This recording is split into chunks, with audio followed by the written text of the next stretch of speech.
Hello everyone, I'm Bishi, and tonight, I'm back! I'm back! I was not here last week, I'm so sorry. But I hope everyone had a good week last week, and or a good holiday if you celebrated anything. Today, we're gonna be trying Aviary Attorney. Ace Attorney, but with more plumage. With more feathers. And beaks involved. There are some birds in Ace Attorney, but not nearly enough. You guys apparently voted for this game to be played. I believe this game was gifted to me a while back by PC Man, and I had not gotten a chance to play it yet, so y'all are making me play the game, which is great. I've been wanting to play it, just haven't had time. So, as for the real Ace Attorney, will the real Ace Attorney please stand up? That will eventually be returning to the channel. We've got a lot of games to get through first. I would say one of the most exciting things for y'all to see that I got for Christmas. A little baby Majima duck! I didn't even know they made little minis. And if I did know, I forgot. Look at him. He's so little. So tiny. I feel like I need the Kiryu now. And then Ruuuvo also got me. I've been wanting this thing for forever. One of these squishy cube things! It's like melting in my hands. Oh, squish. Yes. Yes. And it goes back into its shape. This is not an ad. Alright, y'all. I say it's about time we switch over. Let me start this burb game. New game.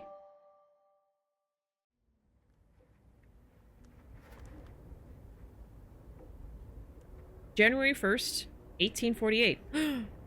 It's almost January 1st, Chad! The Chateau Clunier of Baron Rogiel? Frog! He's been murdered! Is that Monsieur Grenouille? Oh mon dieu! I didn't know there was gonna be French in this game. Dame Catherine, what have you done? Act 1. A cat with claws. Yes, hyper-realistic bird drawings. Should I move up here?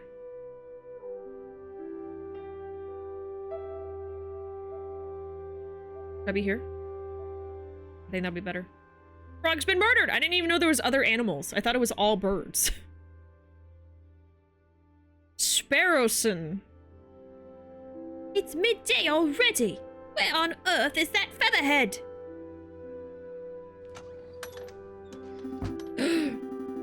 Well, well. Look who finally decided to get up.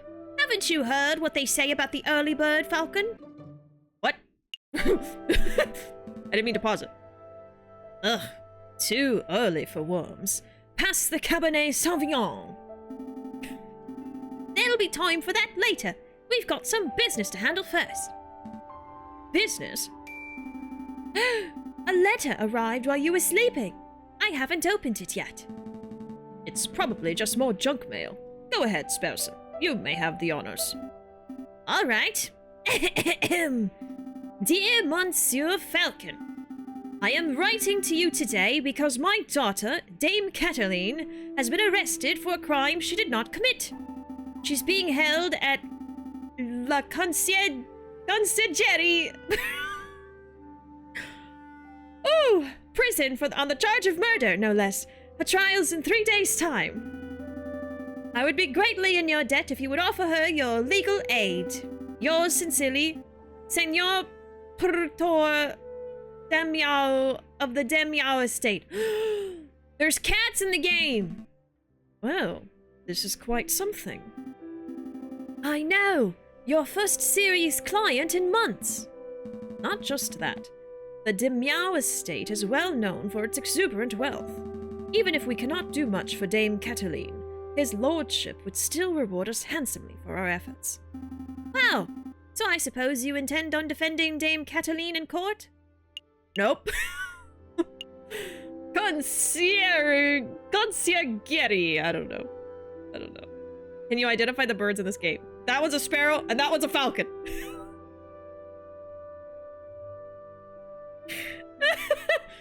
I mean, to be fair, I'm only seeing their faces. It's in black and white. And it says the bird name in the name, so... I can try to see what they are before it tells me the name. But I don't know how that'll go. Make that bag. Business. Yes. Of course. For the money. For a price. Of course. It would be foolish to let such a good opportunity slip through our feathers. Grab your coat, Sparrowson. We're going to find our kitty client at... the place. Excellent. My derriere was getting tired from all this sitting around. Derriere means butt. Oh, but I better file away Senor Diamao's letter first. One moment, Falcon. Pertois' letter has been added to your evidence folder. You may access the evidence at any time by clicking the suitcase. Ah, nearly forgot my wallet. I wouldn't want to lose that. Again, I recall you losing it at the New Year's party. And at Christmas. Yes, all right. No need to make a list. Falcon has picked up his wallet. You may see how much money he's carrying at any time by clicking on the wallet. Let's make a move. Oh. January 3rd.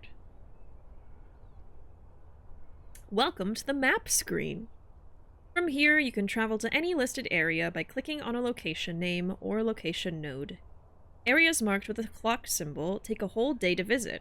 Areas with no symbol can be visited freely. Okay. The Aviary attorney offices. No case is too big or too small. For centuries, the infamous conciergerie prison has detained the accused and the condemned alike.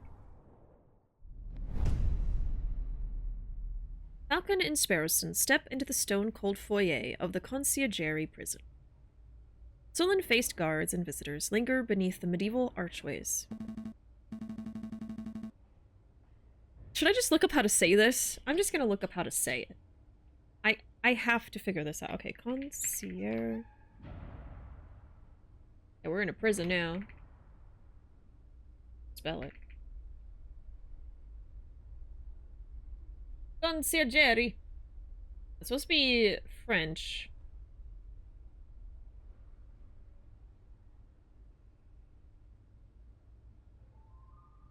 Conciergerie. Conciergerie? Now say it in a French accent. Conciergerie. Conciergerie? Sounds terrible. Ah, the conciergerie. The conciergerie. I don't know. I'm saying in Italian. I'm saying in Italian style, yeah. Ah, the... I just want to call it the prison. The place. What if Sparrowson isn't a sparrow at all? What if they're playing a cruel trick? How could they? No, he does look like a sparrow. They're gonna be saying this word a lot, yeah. The convention. The convention prison, where they put all the bad con goers. Oh, use Google Translate French translator. We could see how that sounds.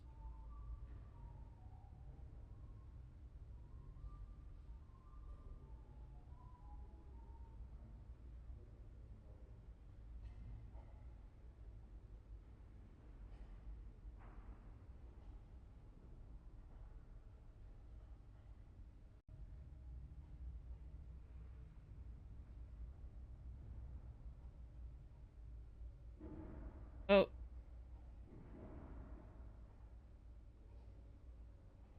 Okay, hold on. I think I figured out how to do it. Conciergerie. Conciergerie. Conciergerie. Oh dear God. The conciergerie. They say this is the finest prison in the whole of France. The outer walls are impenetrable. The cells are spotless. The guards are well-mannered. Oh, that is a crow or a raven named Quark. What do you want? Good day, monsieur. I think they're all supposed to be French. I'm making them British. I don't know. Good day, monsieur. I am here to see Dame Cataline de Miao. I am due to represent her in court. Oh, you're her lawyer, huh? Fine, fine. Follow me. What are you waiting for? Keep up.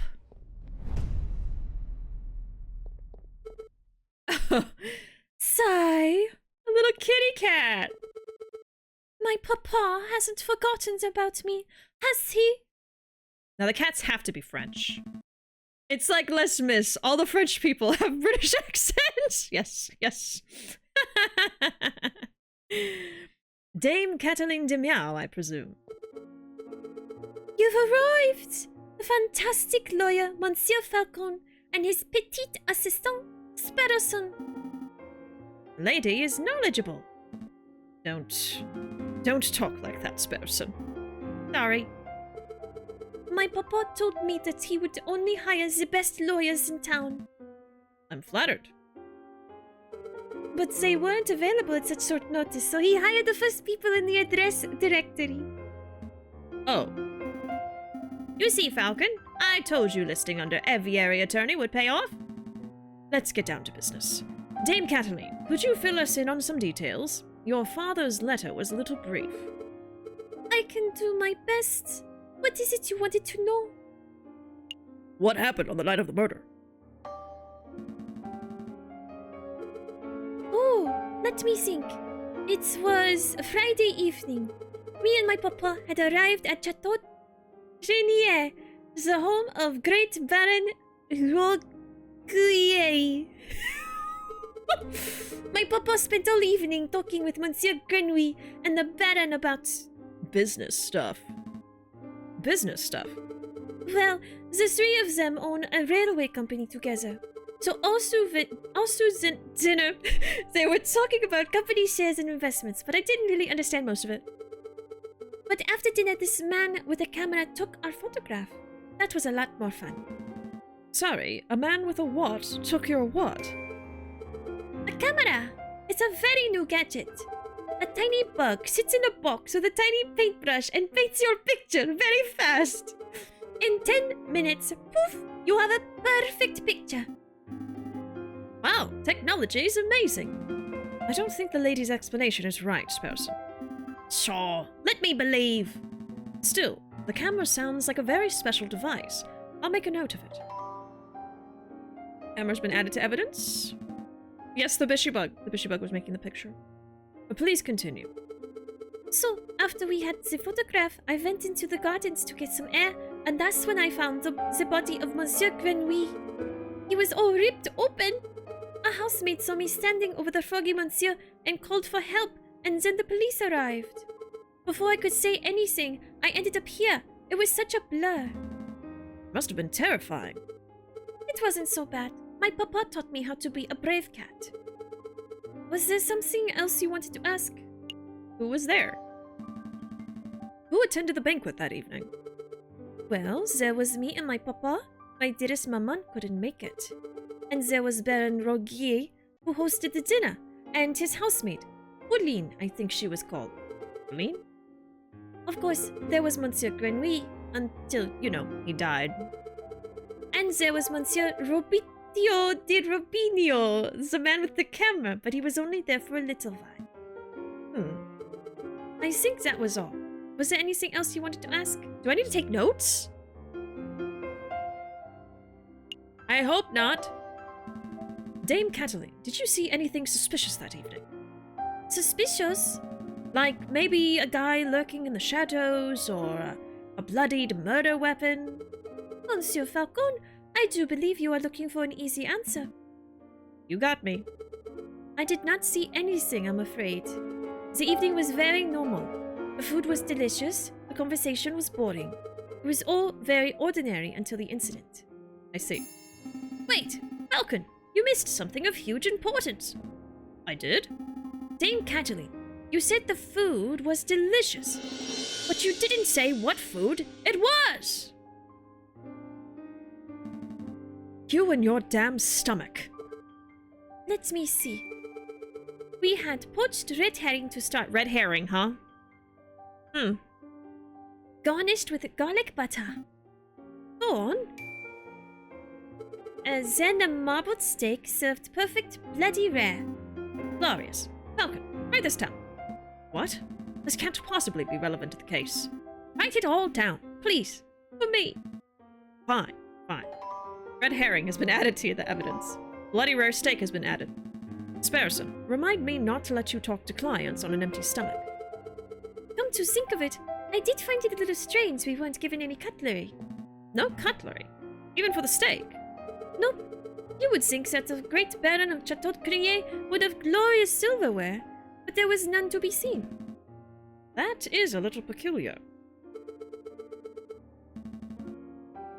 I think that will be all. I like this music. So what's the plan now, Falcon?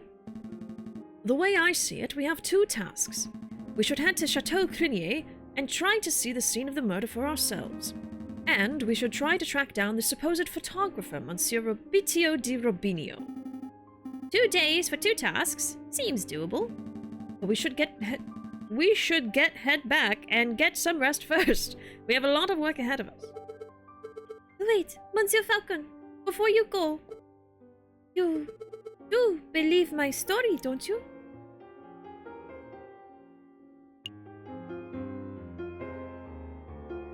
I mean, I think we have to believe her to represent her. So, I believe you. Of course, it's our duty as lawyers, and as gentlemen, to have faith in your testimony. You can trust us. Thank you. Thank you both. Okay. Dame Catelyn, Monsieur Grenouille, Baron Rogier, Rogier. These names are all getting a bit confusing, aren't they? Not particularly. Well, it is for me. I'm going to start compiling a Facebook so that I can keep track of who everyone is. A what? A Facebook. It's a collection of people's names, pictures, and descriptions in one easy-to-carry catalog. I think I understand. The name could use a little work, though. Sparrowson has started compiling a Facebook. I see. Oh, there's her papa. We don't know the others yet. Hi. Oh. How do I get out of this? I just click it again. Okay. You can access a list of people you have met at any time by clicking the book. Let's make a move. Don't hurt yourself now, Bishi.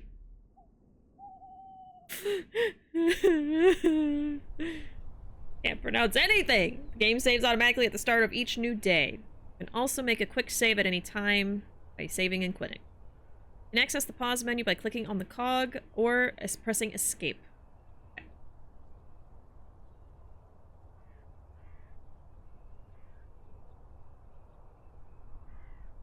Facebook or mug novel. That just makes me think of a cup. Alright, what should we do first? Let's see. This is the site of the crime, and then this would be the cameraman. I guess let's go see the murder scene first. Falcon and Sparrowson enter the courtyard outside Chateau Crinier. People with dirty clothes and gaunt faces linger around the building's shadows. There's all kinds of animals. Satan? Satan? I'm probably saying it wrong. Excusez-moi, messieurs.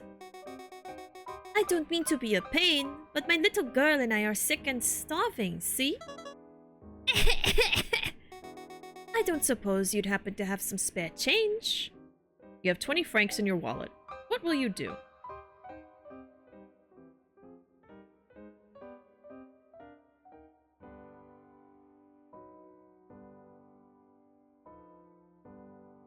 I don't know what to do.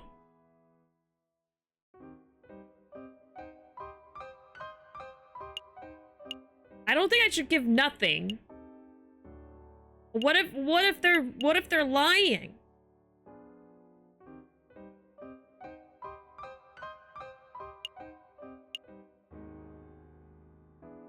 Why do you have hot dogs in your wallet? Stop.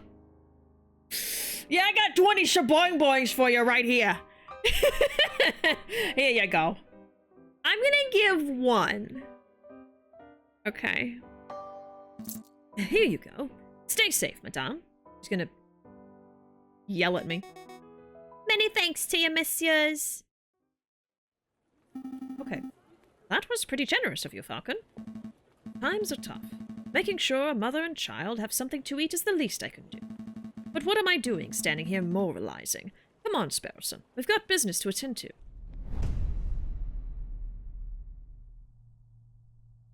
Bad news, chat. I'm looking at the wiki page with every member of the Sparrow family, and they all have much shorter, thicker beaks than Sparrowson.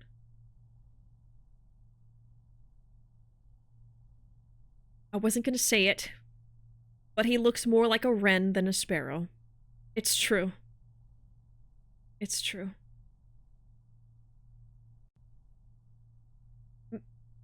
Maybe he married into the Sparrow family. Did we think about that? Huh? Maybe he married into it. Uh-huh. It's possible. Falcon and Sparrowson step into the pristine wood-paneled foyer of the Chateau Crinier. You thought he looked like a starling? Yeah, a sparrow usually has like a chunky beak. Yeah. Are you saying he's not a sparrow? I mean, if the game wants him to be a sparrow, he can be one. He can be one. I mean, okay. If he was a wren, I guess he could have been called Renson, but it doesn't really sound... Sparrowson just rolls off the tongue better. What else do we think? Starling? Mr. Starling, I guess? All they had to do was give him a shorter beak. Whoa, look at this place. Baron Rouuuvo must be loaded. More than loaded. When it comes to lucrative investments, the Baron is a legend. Factories, chocolate shops, hotels, railroads. The Baron owns a little bit of everything this side of the Seine. If I mispronounce French words, please just forgive me immediately, please. It's like one of the worst... It's... How do I... Not the worst language. It's the language I am worst at pronouncing. Okay. Is he here right now? Yes. He's the smug-looking chap with the impressive mane. But we must approach a man of his stature with tact and finesse. Hey, Baron! We'd like a word! How's that? Sparrowson, you have the finesse of an inebriated warthog. You can thank me later. I think I got his attention. Oh my god. Did I hear my name? Great Baron Rouuuvo, property owner extraordinaire, at your service. And who might you fellows be? More investigators? Yep. No, we're attorneys. But not quite. I am private attorney J.J. Falcon. J.J.? And this is my associate, Sparrowson.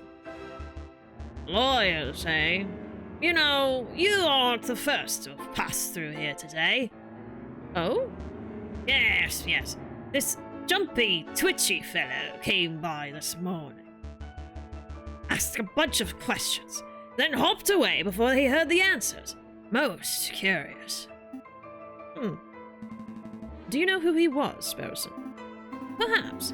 I have a hunch. We'll be seeing him at the trial. A friend of yours? Something like that. So what may I do for you, messieurs? We're doing some research on Monsieur Grenouille, the frog who was killed here on Friday. Of course. Such a tragedy. He was a good friend and a loyal business partner. Business partner, huh? I suppose you messieurs will be wanting to see the crime scene for yourselves. Yes, that would be fantastic. Be my guest. You will find the garden where the murder occurred through the back doors. You may also be interested in the lounge on the second floor, third door to the right. That would be where we gathered for a group photograph prior to the...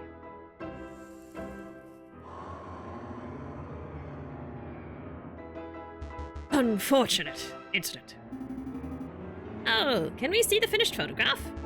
I'm afraid not. It is my understanding a photograph must be developed before it can be viewed. Slow process. My own copy of the photograph is to be delivered in 3 days' time. That's no good. The trial may be over by then.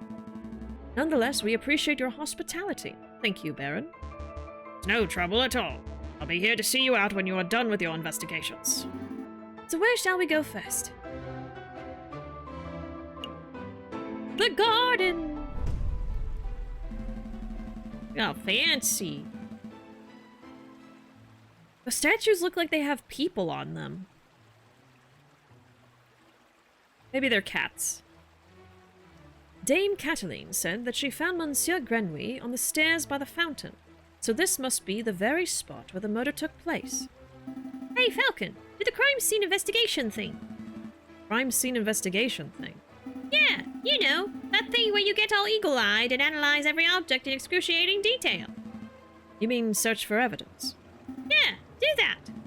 That's not a bad suggestion. It wouldn't be the first time the Parisian police have missed something right under their noses. In investigation mode, you are free to examine the scenery of the room. Click on an item of interest and Falcon will examine it in closer detail. When you've had enough or when you can find nothing else to examine, click on the X in the top right. Okay. I'm adoring this so far. It's very cute. People are mythical in this universe, like the mer horses. Oh. That's why they're paired together. Clearly the only explanation. Yes, humans are fantasy creatures like a unicorn. Another beautifully made horse statue. You know, my uncle once had a horse that refused to eat hay. Oh, that's unfortunate. Yep. Eventually we realized it was just filling up on horse doves.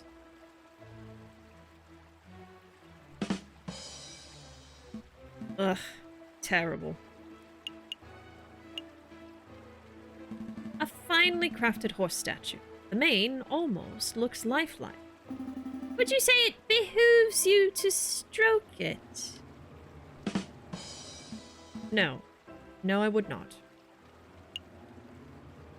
Is this just gonna all be puns? This fountain is finely crafted. It's solid, carved marble. That can't have been cheap. I see nothing but water in the bottom of the lower basin. It's a shame we can't see inside the upper basin from here. That would be a perfect place to quickly stash a murder weapon. That's actually not a terrible line of reasoning. We ought to wade in to take a closer look, just to be sure. I suppose we should. Oh, I apologize. I wasn't being direct enough.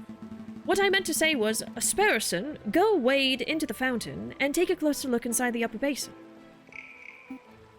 Me? No way! If you want to go wading, do it yourself. I'm a respectable lawyer. You can't expect me to roll up my trousers and paddle around a fountain like a duck in a lake. Yeah, well, you don't pay me enough to justify getting my sweet threads wet. Look, there's only one reasonable way to settle this. We'll flip for it. Flip for it? Oh my god. Yep, I'll flip this 1 franc coin. You call the outcome. Get it wrong, and you go for a swim. So what'll it be? Heads or tails? Napoleon face or flat squiggles?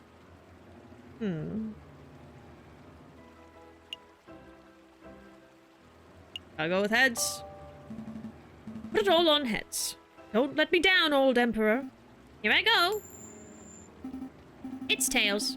Roll up your pantaloons, Falcon. You're going for a swim. Ah, fine. Hold my shoes. Bird shoes? Falcon really should learn how to spot a rigged coin flip. Oh! You little... I almost feel bad for cheating. Almost. Oh my god. Ah, you're back. Had a good swim? No, I'm a bird, not a fish. But I did find a mystery item in the upper basin. It's no murder weapon, though. What is this? It's brown and sticky, and it smells weird. Don't tell me that you picked up A very wet cigar butt, possibly belonging to Baron Rogier? Correct. But that shouldn't be too surprising. It is his house, after all. I'll stash it in the evidence just in case. Is there anything else we need to do here? Baron Rogier certainly likes his horse statues. I don't mind the horse statues, but the little cherub people creep me out. Baby should be waddling, not attempting saddleless horseback riding. I'm still not sure where humans land in this universe. On the stairs? Dried blood on the staircase. This must be where Monsieur Grenouille died. Do you see any bloody footprints? Ooh, or maybe a name scrawled in blood, written with the frog's last breath. Wishful thinking. All I'm seeing here is a big sticky puddle. There's nothing to indicate that the body was moved or that the frog left a last-minute clue. All I can make out from the bloody mess is that Monsieur Grenouille was attacked and killed on the staircase. Okay. Really gotta go, like, everywhere with this. Looks like that is gonna be the last thing. A horse statue. This one has a goofy face.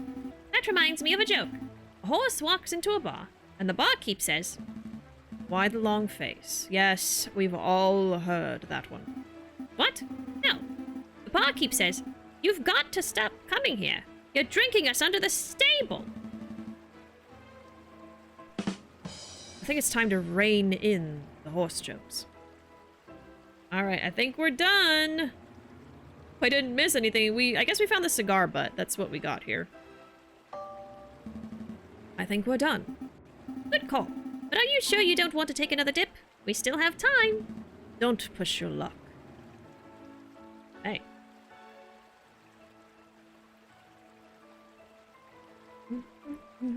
Humans are wild animals that roam the forests, and yes, they're naked. Oh no. Yes, the little sparrow cheated! Okay, the lounge. Oh. Is that a giraffe?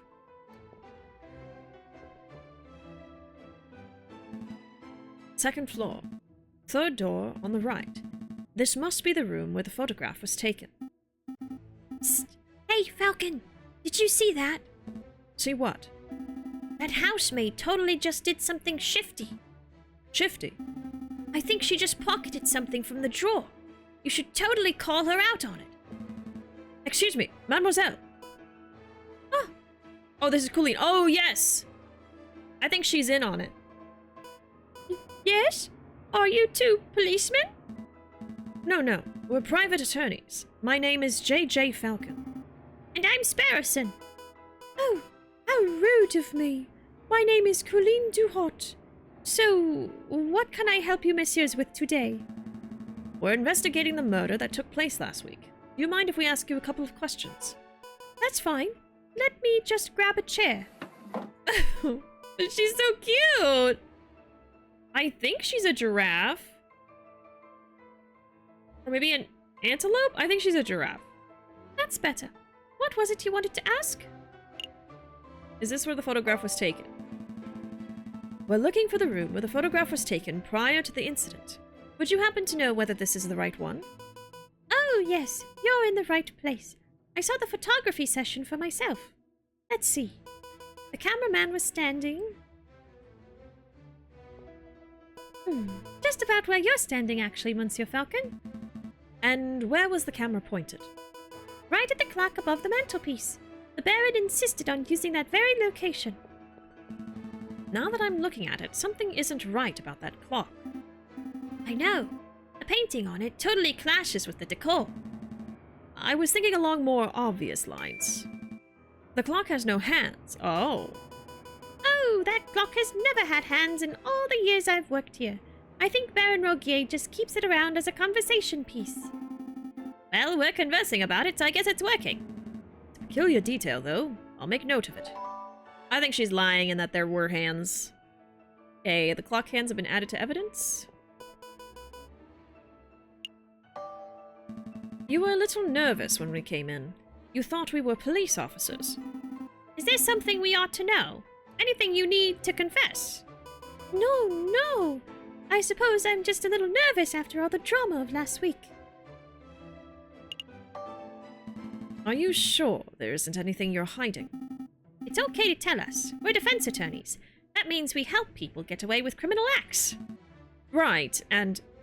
Wait, what? No, that's not an accurate job description, Sparrowson. Is it? Oh, what do we do then? I'll tell you later. Honestly, messieurs, I have nothing to hide. Was there something else you wanted to ask? I guess not. No further questions. Thank you, mademoiselle. You've been a huge help. It's no problem, messieurs. Actually, there is something. I know you two saw me stealing as you came in. I appreciate you didn't give me the 3rd degree about it. You see, I'm trying to save up to follow my dreams and never mind, I'm rambling. It's no problem, mademoiselle. To be honest, we have a much larger crime to worry about. Although I should probably ask, I don't suppose you've been stealing anything else. Silverware, perhaps.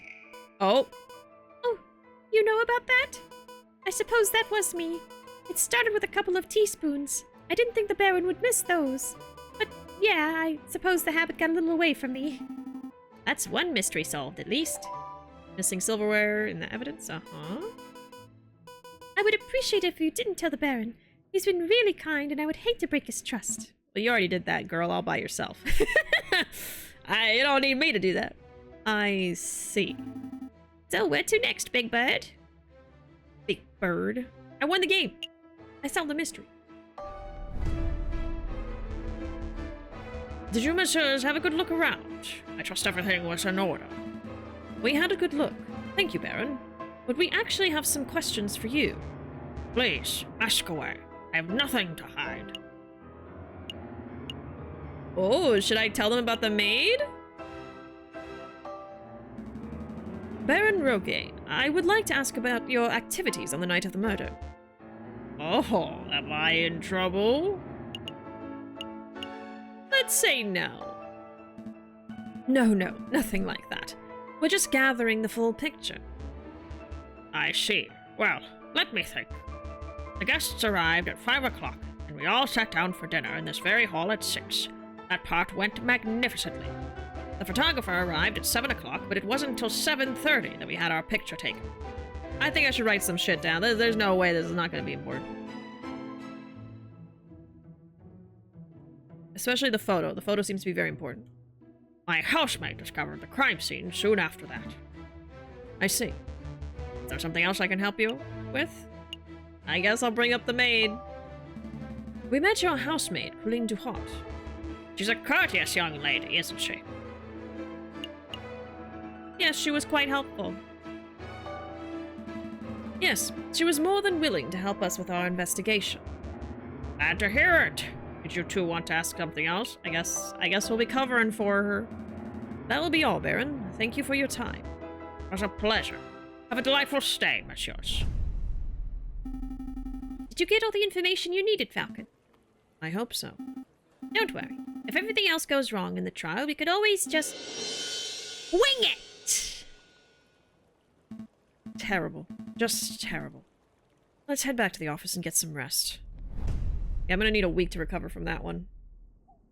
Oh.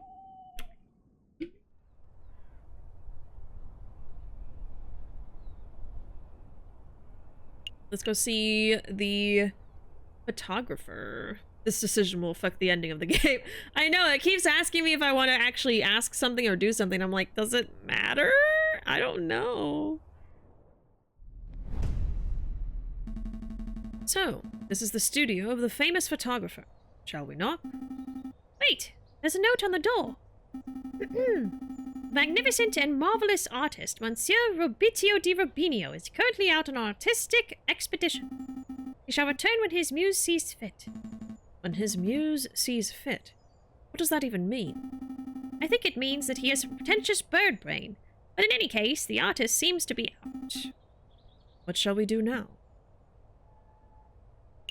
Knock anyway, yeah. What if Sparrowson is a sparrow, but he had a beak job? He's self-conscious about his short beak. We should knock anyway. All right, I don't see the harm.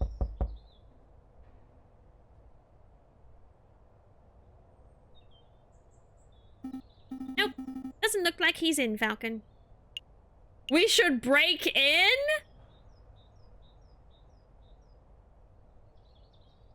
Well, I don't think we should do that. I mean, I kind of want to, but I feel like that will have bad consequences for us. I feel like if we do certain actions, there will be consequences. Because, like, I think exposing the maid stealing would have a consequence. Breaking in would have a consequence. Like, maybe the maid, if I revealed what she was stealing, maybe she wouldn't help us later on. And same here, maybe the photographer won't work with us if he finds us breaking into his house, you know? Let's play it. Let's be good.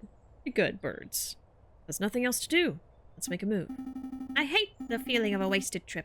Is there really nothing else we can do? We must respect the note. I guess we gotta break in. You see, if we were just able to leave, I'd be like, okay, I guess it's just our decision. We gotta be good. No, he's like, are you sure you don't want to break in? Well, I don't want to save and quit, though. I guess we'll just not save. No, respect the note. See how far you can take this. And then, crime! Good birdies don't solve cases. Well, I think that's 2 votes for crime. It's fairly unbecoming of a lawyer, but I suppose we could try to break in. What? Are you serious? Maybe? Monsieur J.J. Falcon, I would have thought that a man of justice like yourself would be against such reckless displays of unlawful barbarism. You're right. I'm sorry. I don't know what came of it. It's a brilliant suggestion. Stand back. I'm barging the door down. Wait, just like that. Shouldn't we discuss this first? Oh! What in bird Jesus' name was that? Bird Jesus? There's a bird Jesus? Is there a bird Santa? Is there a bird Satan? This poses so many questions. So there's a bird god, a bird Jesus, a bird Bible. What in bird Jesus' name was that? Bird god. You said you wanted to break in. It's a little loud now, isn't it?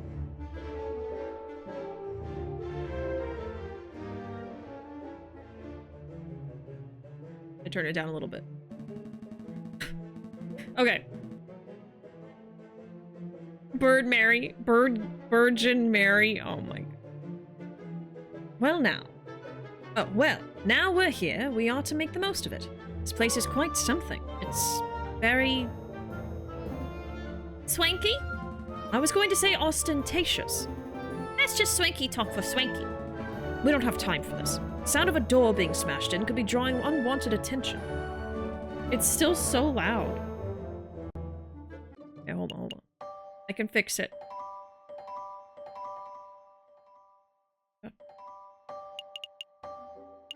That's a lot better. Now it's too quiet.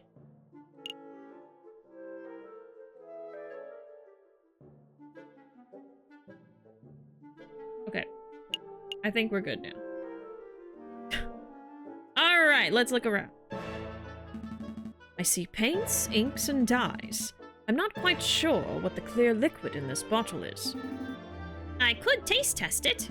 You could, but we don't have time for a hospital visit right now, so let's not. A beautiful picture of the Paris skyline. Given the angle, this must have been taken from Notre Dame Cathedral itself. Well, now I know how to say dame. It's not dame, it's dame. Notre Dame. Dame Catherine. I see a bourgeois tigress in profile. I'll see you in bird hell. Not to be confused with human hell. I see a finely dressed dandy fellow upon a horse. This appears to be a photograph of a ladder, symbolic of climbing towards success, perhaps. Looks more like a step ladder to me!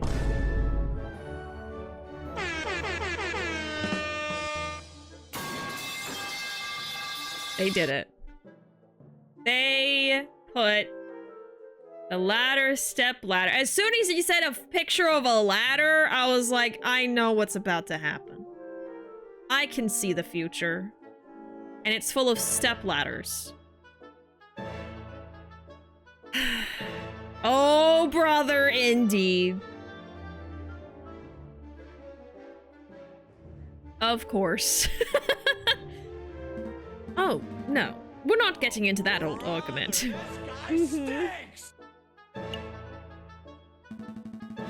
This is a photograph of a castle somewhere in the countryside.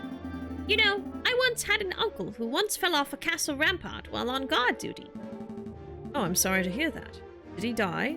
No, he got demoted. Ugh, terrible. Bird puns. A butterfly, or maybe a moth. It's difficult to tell in black and white. A lighthouse? No, wait, it's a man in a top hat. Actually, if I squint and turn my head sideways... Boo! It's a black smudge, Falcon. This is a tiny photograph of what appears to be a jail cell.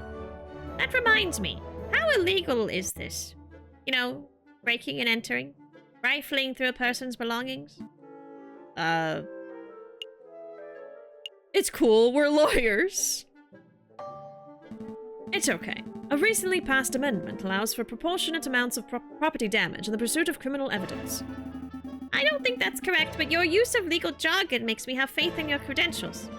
Sounds like you're starting to learn the finer points of the French justice system, Sparrow. This is a picture of a fence. It's a fancy photograph. It leaves the viewer defenseless. Out of all the pictures here, I would pick it as my favorite.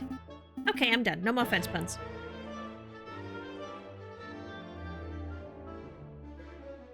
Oh. A chandelier! You should get one of these for the office. I don't have the money for that sort of luxury. Like a point-and-click game now. Hey, Falcon, look! What? It's just an easel. No, look at what's on the easel. Ah. Wow. This must be a copy of the photograph from the evening of the murder. There's no question about it. I see a housemaid. Dame Cataline. And I think that's Senor Portois, Cataline's father. He's very cute. He's so fluffy. So what shall we do? Do we just take this? I guess. We've come this far. We may as well borrow it. Is there anything else we need to do here? A picture of a sailing ship on a windy day. I think that's everything. I think we've got it all. Okay. I think we're done snooping. Let's get out of here before we draw further attention to ourselves. Sounds good to me. Uh-oh. Uh-oh. Oh, mon Dieu. What happened to my door? Oh, he's a robin. Robinio.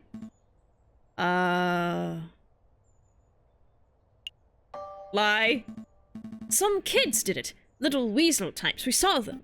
Yeah, weasels. They were all like, let's break into this art guy's house. And we were like, no, weasels. You cannot do that because that would be illegal. And then they were like... We chased them off. That's the important thing. Well, thank you, I suppose. Let's make a move. Trial day's approaching fast. Oh, he's gonna know that we stole the picture. Right, let's go.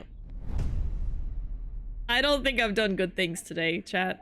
I think I've made some mistakes. I have a bad feeling. I think they're gonna be like, you snooped and got this picture, and you can't submit it as evidence. I don't know. I'm scared. Can birds even use ladders? I mean, to be fair, they're wearing clothes. These are not your average birds. Eat corn chip and lie! That's all birds do! No, he'll blame the weasels. They took the picture. Falcon and Sparrowson stand inside the marble portico of the Palais de Justice, awaiting the opening of the Tribunal de Grande Instance. Are you nervous, Falcon? Yes. Of course I'm nervous. We're woefully underprepared for this case. 2 days. We only had 2 days to prepare. How are we expected to get anything done in that time frame? Calm your feathers, Falcon. We can do this. Monsieur Falcon, Petit Sparrowson, is there anything you need me to do? No. We've got a handle on things. Falcon was just telling me how confident he was feeling about the case. That's wonderful. I just know you two will push through. Let's move it along, fellas. I'll be watching from inside. Do your best for me, Monsieur Falcon. We will. Are we ready? Yeah, we're ready. What is that bird? Judge Maxime. What kind of bird is this? A stork? He looks like, a heron or something. Look at that beak! All right. Settle down, everyone. Settle down. Is everybody here? JJ Falcon present. The defense is ready, Your Honor. Oh, Rabbington. Rupert Rabbington present. The readiest prosecution, Your Honor. Darn, that's not it. Oh gosh, where are my notes? Ah, I knew it. Knew what? Rupert and I went to Paris Law School together. He was in all of my classes. Oh, was he smart? No, he always scored the second worst marks in the class. I can only assume that he bumbled the final exams on the luck of his 2 rabbit's feet. Unless he's improved considerably, you might already have this trial in the bag. Now let's not get overconfident. That's good to know.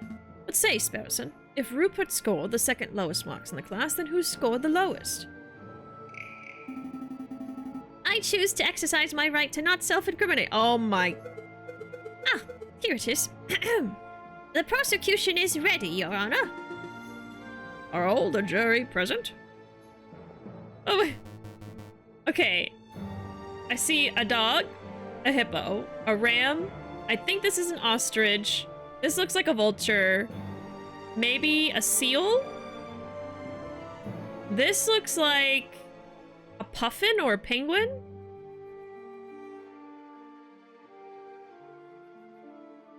And this one I'm not sure. Judge Corniel. I don't know what this one would be. I was hoping there'd be a vulture. Yeah, I'm pretty sure this one's a vulture. Yeah, this one looks like a puffin. I could believe this is also a penguin, but the beak is really long. I don't think so. I don't know what this one is. A crow? The beak's too long. But, you know, they named a wren a sparrow, so... Oh, we'll see. Hey, Falcon. I thought there were only 6 members of the jury for cases like this. Why do I count 8? Those 2 birds with the funny hats are assessors, the associate judges. So these 2? Or no, these two.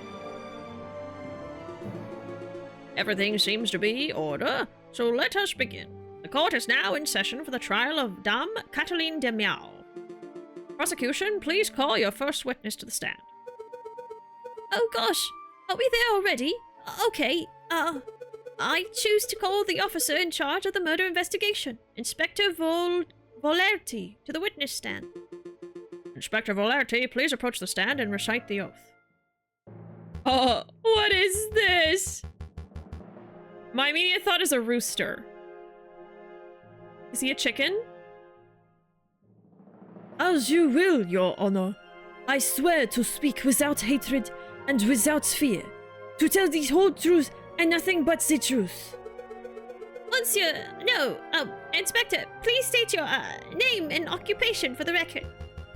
My name is Inspector Just Volerti. I am a servant to the law, a scourge of the gutter rats that plague this city. I have enforced the law for over 20 years, and I shall continue until I bring the infamous Viridian killer to justice. My path begins 18 years ago. Let's stick to the questions, Inspector. Of course, Your Honor. Oh, great. I was hoping we could have one of those bumbling, cuddly officers, but instead we're stuck with lawful goody two-shoes. I bet this guy would turn in his own mother if he saw her littering. So, Inspector, is it true that you are the lead investigator on this case? That is correct. I was also among the first to arrive at the scene of the crime. Then perhaps you can walk us through what you witnessed upon your arrival. This music is loud. Hold on. Goodness gracious. Now it's too quiet! There needs to be something between these two! Okay, anyway. Did I miss something? Just after 7:30, we were alerted and brought to the scene by the housemaid of Baron Rogier. Where's Gumshoe? He can't be a turkey because he's missing... Turkeys have this little... I think it's called a snood, actually. It's like a little flap of skin that's like right on top of their beak, where their nose is, and it hangs down. So he can't be a turkey.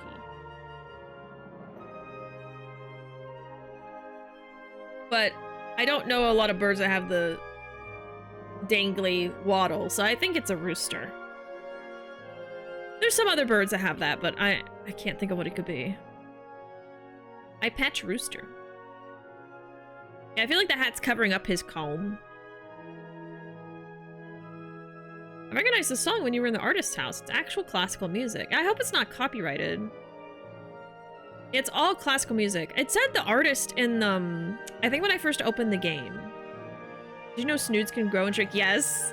I like watching videos of turkeys, like eating food, because when they're really excited to eat something, usually the snood will like scrunch up so they can eat it. So it's not all in their face. Yeah. It's so funny. Me and Ruuuvo want to get turkeys at some point. Maybe one day. Because, usually they can get really attached to people, and they're really cute. It's like having a dog. They'll chase you around. Okay. Just after 7:30, we were alerted and brought to the scene by the housemaid. At the scene of the crime, we found Dame Catherine de Miao. She was standing over the corpse of Monsieur Grenouille with his blood on her paws. Her paws were bloody? Well, that sounds like an open and shut case in my humble opinion. No more questions, Your Honor. Bloodied paws? Nobody told me that detail.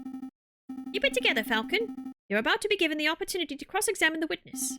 That's your opportunity to find flaws in the inspector's testimony. Of course. I know this. You may begin your cross-examination, Monsieur Falcon. Cross-examination? Cross-examine the witness to find flaws in the testimony. Select a key phrase that you find suspicious, and Falcon will press the witness for information. Ask the right questions to bring the truth to light. Avoid pressing for pointless details. The judge and jury don't like having their time wasted. Oh, no flavored text!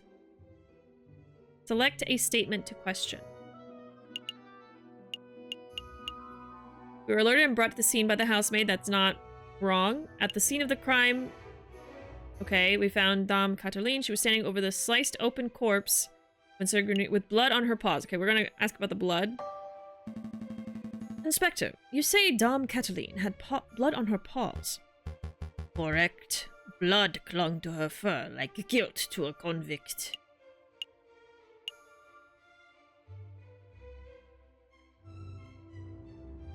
How much blood? How much blood was there on Lady's paws, Inspector? Enough for it to be clear that she had dirtied her hands on the victim's body. We noticed blood under the suspect's nails, around her fingertips, and even a little around her mouth. Her mouth? No. This is from the steak they ate. Her mouth? How vile! The inspector's answer seems pretty definitive. You have another question about the blood on Dame Cataline's paws. Yes. Whose blood was it? Ah, what the question? It was Monsieur Grenouille's, of course. How can you be so sure? I object! This line of questioning is absurd! There was only one murder victim that night, Falcon. The blood on Dame Cataline's paws could have only belonged to one person, Monsieur Grenouille. Judge! Falcon's trying to delay the trial by asking pointless questions. I'm afraid the prosecution may have a point, Monsieur Falcon. Do you have any reason to suspect that the blood belonged to someone other than Monsieur Grenouille? I do. I do, Your Honor. Actually, I have more than suspicion. I have evidence that the blood on Dame Cataline's paws had nothing to do with the murder. This is foolish time-wasting, Falcon. If the blood on Dame Cataline's paws didn't come from the victim, then where did the blood come from?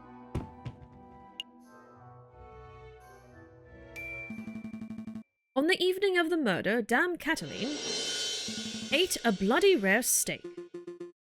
Is this true, Monsieur Rabington? Well, in a manner of speaking, I suppose steak may have been on the, menu. Then, Inspector, would you acknowledge the possibility that the blood on the lady's paws did not belong to the victim, but to the steak? Well... Wait, don't, answer that, Inspector. It is a possibility. Oh! Intriguing! Pretty convincing. You gain a little favor with the jury. Okay. So, Inspector Valerti, is it possible that you arrested an innocent bystander simply for being a messy eater? Now, hold on just 1 minute, Falcon. You're overlooking something quite crucial. Dame Cataline is an elegant bourgeois kitten. She was no doubt brought up with flawless etiquette and perfect table manners. At the banquet, she would have eaten the steak with a fork in her left hand and a knife in her right, like any proper civilized animal. How could she have possibly gotten blood on her paws with such good manners? Oh, that's a good question. Or at least it would be at any ordinary dinner banquet. But as it happens, something was missing from that particular banquet. Something that forced Dame Cataline to eat with her paws. Dame Cataline was forced to eat steak with her paws because the silverware of the household had been previously stolen. Stolen? I don't recall any mention of that in the police report. We weren't aware of anything missing from the Rogier residence when we performed the initial investigation. But as it happened, Baron Rogier approached us about this very subject last night. Ah! Innocent, perhaps? What a twist! Gain more favor with the jury? What is the meaning of all this? Bloody steak? Misplaced silverware? Inspector, was your investigation so lax you overlooked these basic facts in your initial report? Lax? My investigation? Judge, I assure you, I am the most thorough investigative officer on the force. Then it is amazing that the Parisian police managed to solve any crimes at all. Oh dear. Be on your way, Inspector. Perhaps do a little inspecting for your next case. Fine. So be it. Messieurs, until next time. Prosecutor, I trust your next witness is ready. Yes, of course, Your Honor. I call upon, let's see, Monsieur Robitio Rubinio, the, photographer who attended the banquet on the night of the murder. Monsieur Robitio Rubinio, please approach the stand and recite the oath. How does it go? I swear to speak without hatred and without fear, to tell the whole truth and nothing but the truth. It's a little cliché, to be perfectly honest. Would the witness please introduce himself for the court record? As if anybody in this courtroom does not immediately recognize me. I am the great Monsieur Robitio Rubinio, cutting-edge photographer and visionary. I don't just take people's pictures, I capture their very essence. Je suis l'artiste. Tu es un pipet. What did he say? What did he say? He said, I am an artist, you are a something. You may have seen my works in hip magazines like La Branche or C'est Chot. I can send you tweets if you like. Tweets! What on earth is a tweet? bird-to-bird communication. Come on, Falcon, it's the 19th century. Get with the times already. Yes, your works are very impressive, Monsieur Rubinio, but let's get down to business. Could you tell us your activities were on the night of the murder? Very well. I was hired by Baron Rogier to capture the evening's events. I arrived at 7 in the evening. I pointed my camera and captured the beauty of the banquet in one fantastic photograph. Then I billed Baron Rogier and left. Like a true artist. And, with regard to the photograph itself, who did you photograph? I thought you might ask. I brought a copy so you could all see for yourselves. Oh, very good. Let's take a closer look.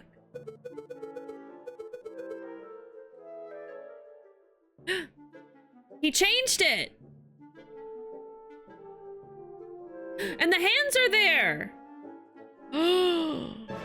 I'm glad we stole that damn photograph. He's in on it. My word! This is an exquisite picture, isn't it? Let's see, who do we have here? In the middle, we see Baron Rogier, the lion who hosted the event. On the left, we see Seigneur Courtois Demial, the father of the defendant, Dame Cataline. And finally, we see the housemaid, Pauline Duhot, who I suspect may have snuck into the picture uninvited. As you can see, two people are clearly absent from the photograph. The first is the victim, Monsieur Grengui. The second is the defendant, Dame Cataline Demial. Quite suspicious, wouldn't you agree? Just a moment, Monsieur Rubbington. This proves nothing. So the defendant and the victim were not photographed with the others. That doesn't mean that they were in the garden together at that point. Hold your horses, Falcon. I'm not done yet. The prosecution may continue. Behind the photograph subjects, we see a wall clock with the time set at 7:30. Now, why is that time significant? As Inspector Volerti told us earlier, that was the exact time the murder took place. So you see, Falcon, every suspect has an alibi at the time of the murder, save for Dame Cataline herself.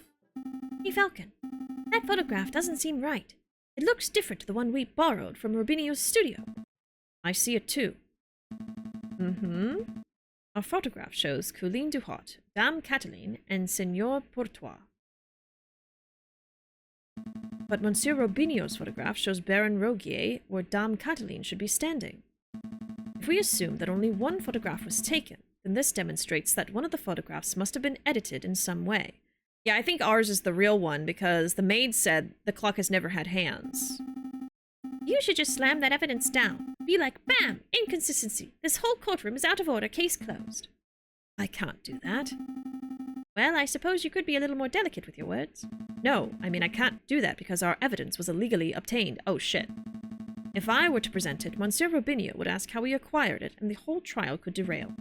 In a worst case scenario, I could lose my legal license and we would be arrested for theft. Oh. Well, we don't want that. No, we don't. I should tread lightly. Your Honor, I would like to cross-examine the witness. Very well. The defense may proceed. A waste of time, if you ask me. Photographs are rock-solid evidence. So we gotta get him to admit it, I think. Maybe I should have left the picture. Because I would have remembered it. I don't know. Hey, Weird Normal, welcome. Adding this to my Steam wish list seems very much my thing. Yes! If you like Ace Attorney, I think you will really like this game. The art style is really interesting as well, and the music. It's very different. I like it. And of course, it has birds.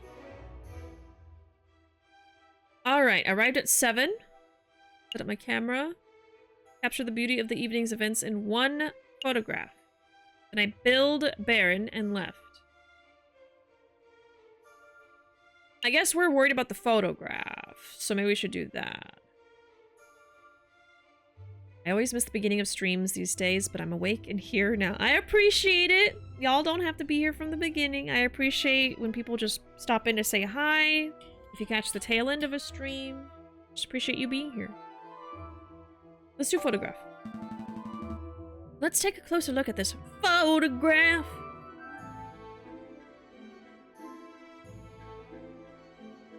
See a mistake?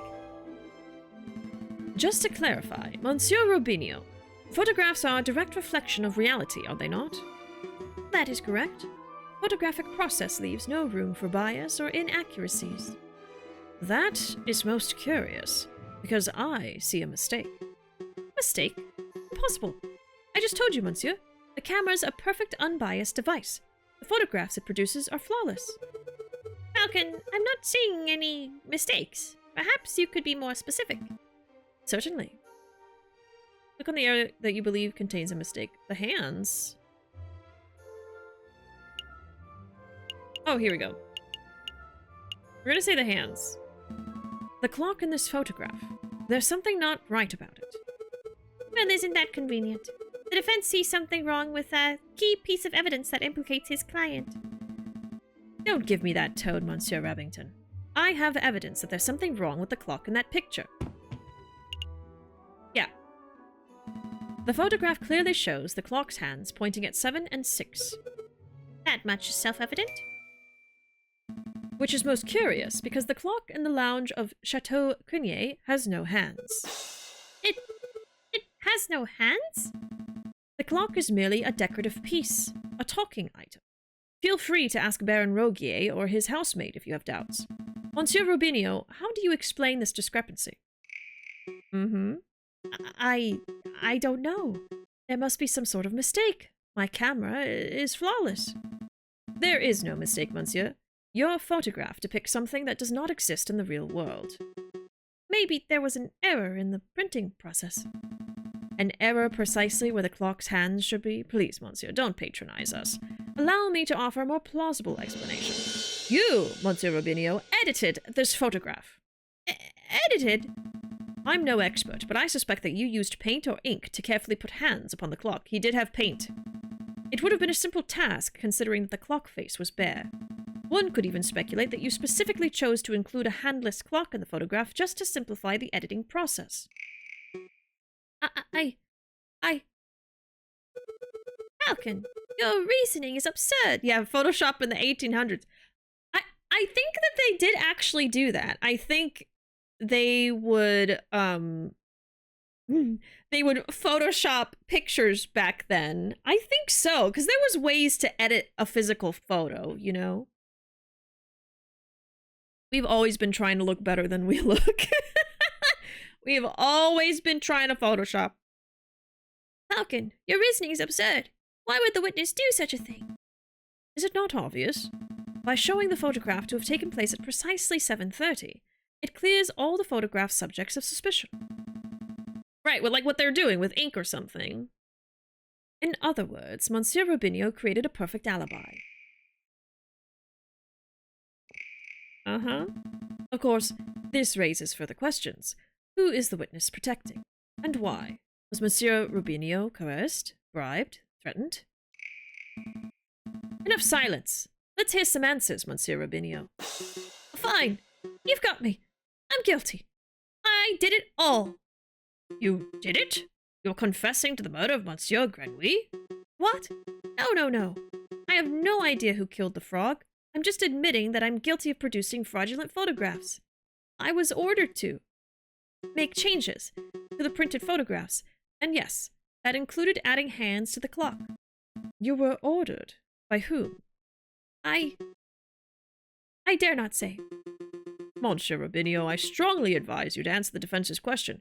You have pledged to speak without fear, after all. With respect, Judge, I fear his claws more than I fear the punishment of the justice system. I shall name no names. His claws! Did you hear that, Falcon? That is most unfortunate. Monsieur Rubinio, we cannot and shall not torture names out of you. We don't live under the ancient regime, after all. But since you have admitted to falsifying evidence, then we cannot keep you on the stand as a witness. Take your leave.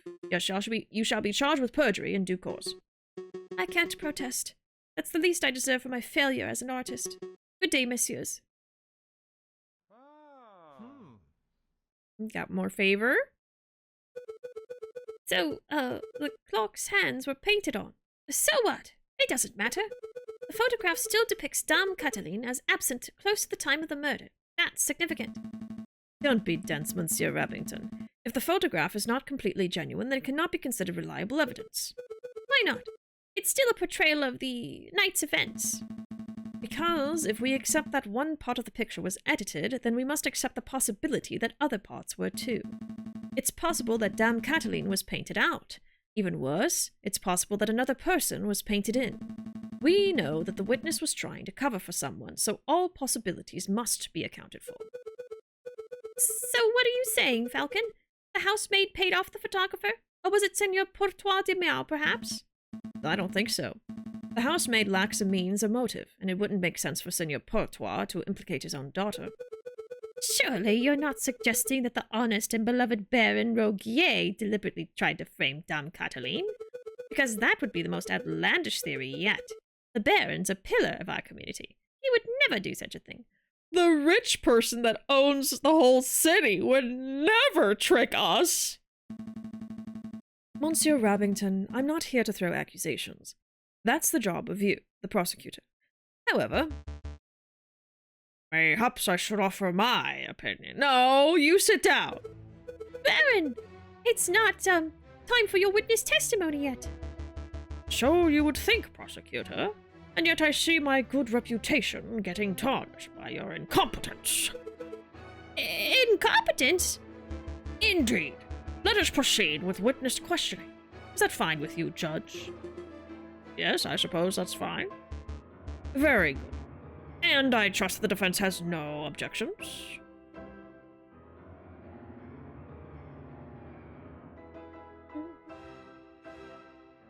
"100%. That's how the fairy photo shot was done back then. The fairy photo? Cottingley fairies. Let me look.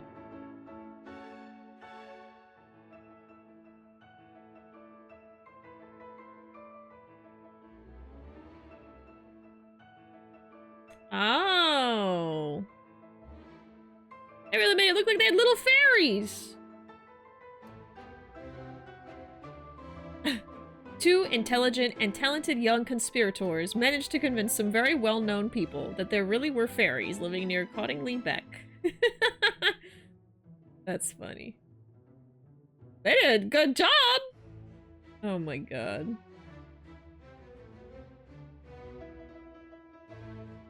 And now we've got freaking AI complicating. Now someone really would think there's fairies!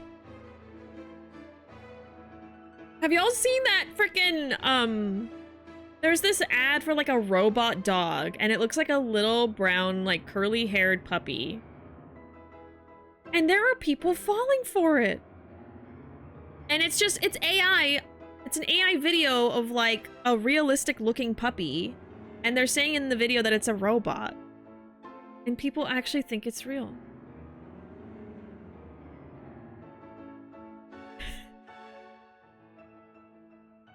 It's awful. It's awful. I mean, you look at it, I feel like you should know it's not real, but I think for people that aren't online a lot, they don't know a lot about technology. Back in my day, those dogs were straight up robots. I always wanted that robot dog. I remember when I was little, that was like one of the things I asked for and I never got. It's like, it was like this gray robot dog in like the 2000s. And I remember I got instead like this little tiny toy of a robot dog. But the robot dog I saw was like this big. I don't remember it very well. But instead I got this like little mini thing. And I think it wasn't really a robot. It just like, I think it might have had a light and it like moved a little bit and that was it. But like the robot dog would like walk, you know? People on Facebook. Yeah, people on Facebook. Yeah. That's probably where they see the damn video on Facebook. No robot dog, but I had Zuzu pets, which were robot hamsters. I've heard of that. I've heard of that. See what they look like though. Yeah, they're like soft looking and they have like the little, they would like, I never had one. Little Zuzu pets. Yeah, motorized little pets. Without the mess.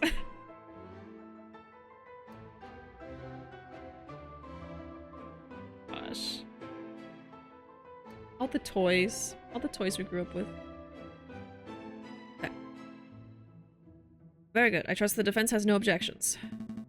No objections here. Fantastic. Before I forget, I pledge to speak without fear and prejudice, etc., etc.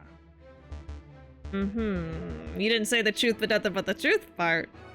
Now, prosecutor, ask me about what I witnessed over the course of the evening. God, you're just directing this whole thing now. Oh, okay. Baron Rogier, on the, night of the, The initial dinner went magnificent. When the photographer arrived, Monsieur Grenouille left to visit the garden. Dame Cataline followed behind him moments later. Signor Pertois, Monsieur Rubinio, and myself were engaged in conversation, so we paid her no mind. After the photographer had left, my housemaid left to go find Monsieur Grenouille and Dame Cataline. That would be when I heard her cry for help.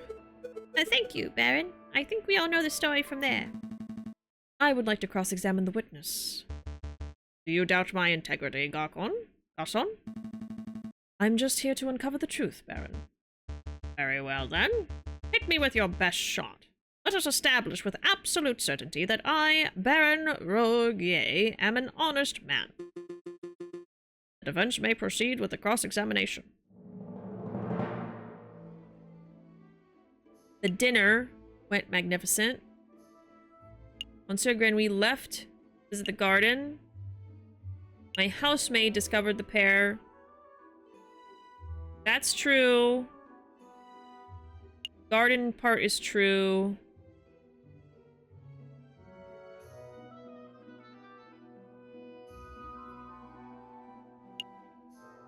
I don't actually know what to put here. I haven't taken any notes today. This might have been the time where I needed them. Is that anything weird? I have a Zuzu pet. It doesn't move anymore, but it makes noises. He's still alive. He's still in there. I mean, the dinner didn't go magnificently because they didn't have silverware. I'm thinking maybe the timing is weird. Like, the photographer got there at 7. And then he said when the photographer got there, Grenouille left. That seems a little off. Like, did he actually leave? He wasn't in the photo, though. Like, the real photo. It was the dad, the girl, and the maid. So the frog and the Baron were not in the photo. I'm gonna try saying this one, but it might not be right. Baron Rogier, I have some questions about Monsieur Grenouille. God rest his soul. Why did he visit the garden? I think they went out in the garden to smoke. Together. Why did Monsieur Grenouille leave to visit the garden? I believe he wanted some fresh air. The steak did not sit well with him, I fear. I see. But that is quite coincidental timing, isn't it? How so? Well, Monsieur Grenouille felt sick and left the room just after the photographer arrived and just before the murder occurred. One might draw a link between the food and the sickness. Hold on, Falcon. Surely you aren't suggesting that, Monsieur Grenouille's food was poisoned in some way.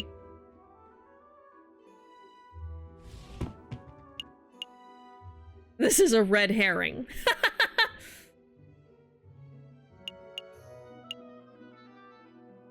So I think that means I shouldn't say that it was poisoned.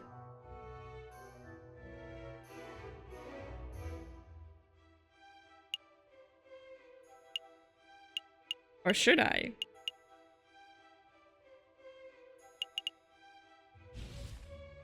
I'm not. No, there's nothing to indicate poisoning. I just found the timing somewhat puzzling. There's nothing puzzling about it. Monsieur Grenouille always had a soft stomach. It's really no surprise that he couldn't keep down a good rare steak.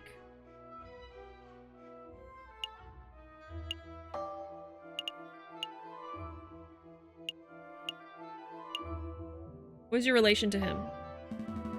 What was your relation to Monsieur Grenouille prior to his demise? We were business partners. It was raw! What if the red herring is the key to this whole case? What if the herring isn't red? You're right! It's black and white! Maybe he's allergic. We were business partners. Monsieur Grenouille, Seigneur Portois de Miao, and myself all owned a third share in an up-and-coming railway company. Excuse the crassness of this question, But that means that you and Senor Portois would now own half of the company each, correct? Correct. I suppose there's a slight glimmer of benefit that arose from this foul situation. But Monsieur, you must understand that Monsieur Grenouille and I were friends as much as we were business associates. I mourn the man's passing. Of course. Huh. Maybe I should say that it was poisoned. But it says red herring. But he ate the steak. He ate the steak, though. I mean, there's nothing to indicate poisoning, truly. So what else did he talk about? He talked about the dinner. There were some things that went wrong with the dinner. He said it went magnificently. I guess we could ask about the dinner, but... he mentioned the garden, and then he mentioned the maid. But the maid really did go out there and see them. That's true. He really did go to the garden.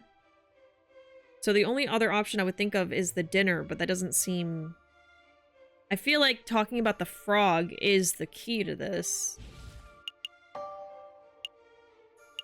I guess I'll say yes to the poisoning. I don't know if that's right, though.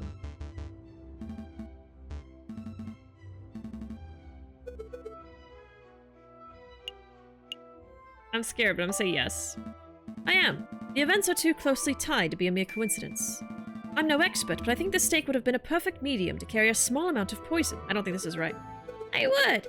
What a revelation. What evidence do you have of this poisoning?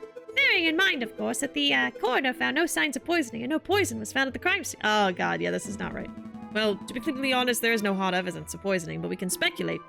No, Monsieur Falcon, we cannot. Oh, that was wrong. That was wrong. They're stalling. What a buffoon! You lost favor with the jury. Okay, this is first time. First time. First time for everything. There's no need to bring outlandish theories like poisoning into the equation. Monsieur Grenouille always had a soft stomach. I don't have any more questions. Hey, we got to question the dinner, I think. I don't know. I'm losing it, chat. I'm losing it. They called me a buffoon. Oh, what am I supposed to do?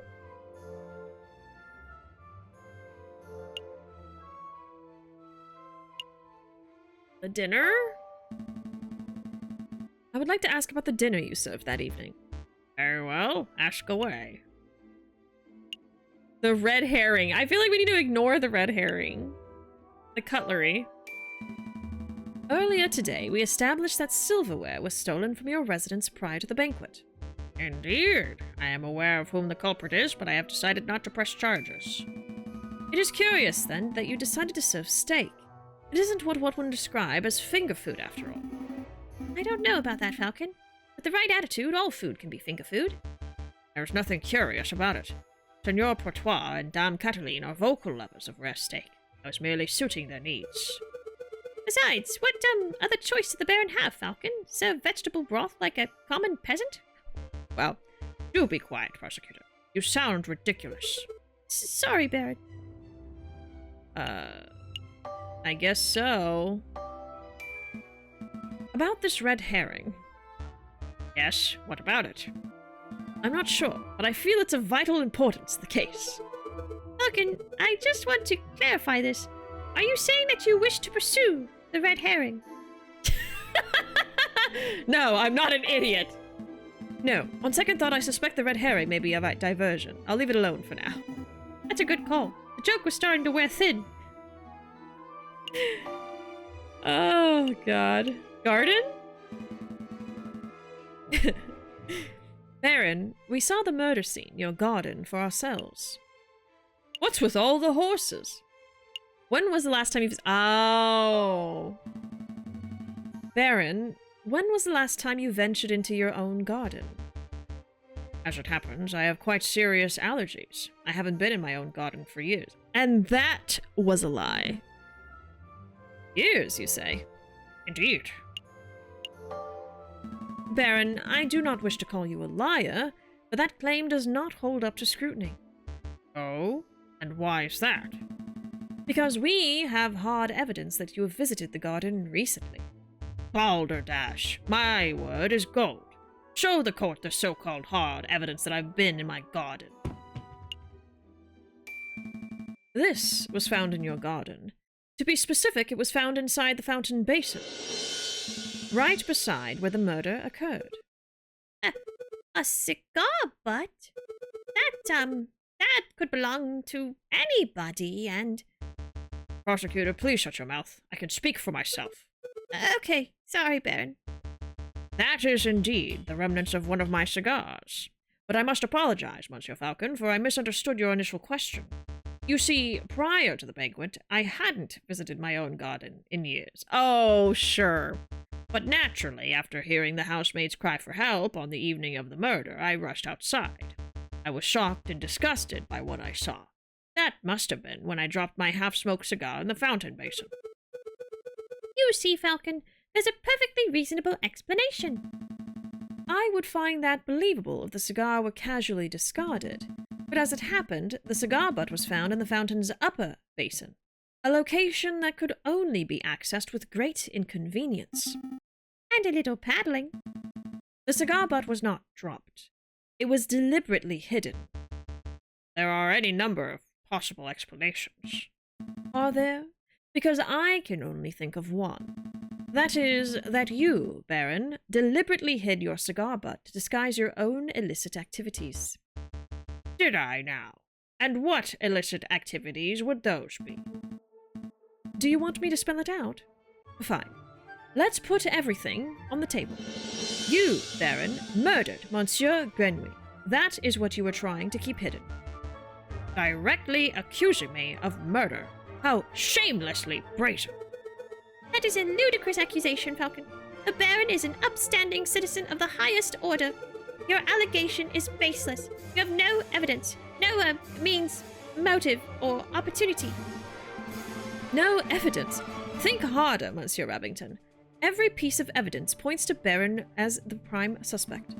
You want the means? The Baron certainly had the means. His lion's claws are as sharp as a surgeon's blade. Gutting a frog belly would be trivial to him.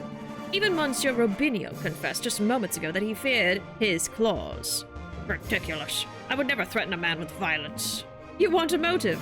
The Baron had at least 10,000 francs worth of motive.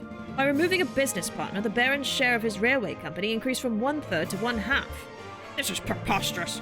And finally, the Baron had an opportunity. No, he crafted the perfect opportunity. He arranged a small banquet with a very select number of guests. He was aware of the missing silverware, and yet he served steak, a food item that necessitates good cutlery. Why? To bloody the hands of his guests, of course. Then, he hired an easily influenced photographer and staged a very specific picture in order to build a perfect alibi for himself. Photographing the guests in front of a handless clock to make for easy editing is quite an ingenious plan, it must be said. Prosecutor, are you going to just let this slanderous yarn go uncontested? Say something. Object. Oh, you're pitifully useless. After executing the murder, the Baron found himself still holding a single piece of incriminatory evidence, his finished cigar. He knew that leaving it at the crime scene would raise suspicion, but he didn't have time to properly dispose of it. So, out of desperation, he threw it into his fountain, out of the sight of his guests and any snooping police. I imagine the Baron was hoping to implicate Seigneur Portois de Miao, since that would ensure total control over his railway company. Alas, Dame Cataline was the first to happen upon the crime scene, so the Baron improvised. This is an outrage. Judge, I demand that you disbar this ranting lunatic. No, there's only one outrage here. That is, that a man like yourself is able to abuse his wealth and status to frame an innocent girl for murder. You're a bourgeois of the worst kind. How dare you, Garçon? The utter nerve for a lying scumbag of a lawyer to accuse a philanthropist like myself of something so heinous. I'm nothing like the fat cat bourgeois. I'm a respectable, hard-working capitalist. Boo! No, you're a ruthless man who would slaughter a dear friend just to reap a few francs. You incredulous whelp. I ought to gut you right here and now like a damned frog. Ooh!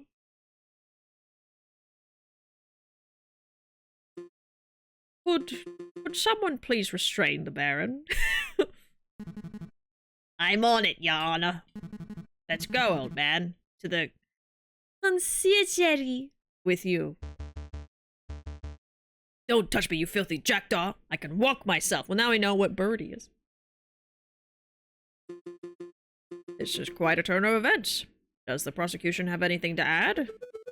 Well, in a manner of, speaking, well, to be honest, no. Then I shall now confer with the members of the jury to come to a decision.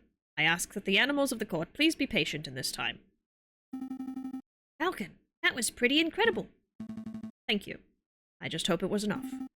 What do you mean? You just proved Cataline's innocence. We'll get a not guilty verdict for sure. Sparrowson, I think you've misunderstood something important about the justice system. What's that? I haven't proved anything. As lawyers, we cannot deal in proofs. It's just not possible. All we can do is organize the evidence and convincingly explain what it suggests. I haven't proved Dame Cataline's innocence. All I've done is demonstrate that there is a significant possibility that she is not guilty. I'm not sure I understand the difference. We have reached a decision. In light of the recent revelations, it's clear that an error of judgment was made with the initial arrest. On that note, we unanimously find the defendant, Dame Cataline de Miao, to be not guilty. Woo! We did it, chat! Not guilty! Amazing. Monsieur Falcon, petite person, you did it!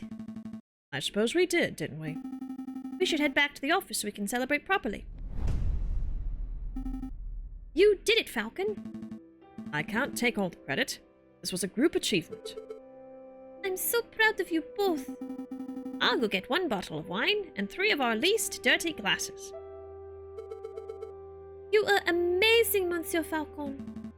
It was nothing. I very much like the way you pinned the murder on the Baron. That was an act of shit genius. Well, I didn't pin anything. Sparrowson and I just worked at unveiling the truth, given the facts of the case. Monsieur Falcon, there's no need to play coy. The case is over. Huh?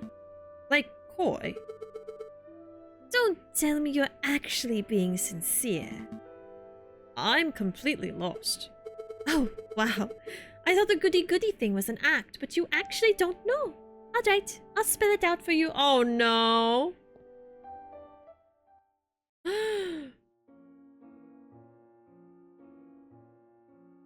I murdered Monsieur Grenouille. Oh no! I saw him in the garden all drunk and vulnerable, and I seized my opportunity. Why? It was nothing personal. Just business, you understand. What? Business? To increase my papa's share in the train company, of course. My papa always said that the drunk old frog was the weakest link. Your confession doesn't make any sense at all. I found Baron Roguier's cigar butt hidden in the garden. Oh, I put that there. I expected the police to find it, but I suppose I was putting too much faith in the brains of Paris' finest. But Falcon proved that Monsieur Rubinio's photograph was edited.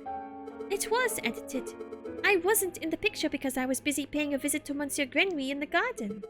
My papa knew I needed an alibi, so he ordered Monsieur Rubinio to paint me over Baron Rogier and to add hands to the clock. But that lazy artist didn't manage to finish altering either photograph by trial day. Oh, so if I left the photo...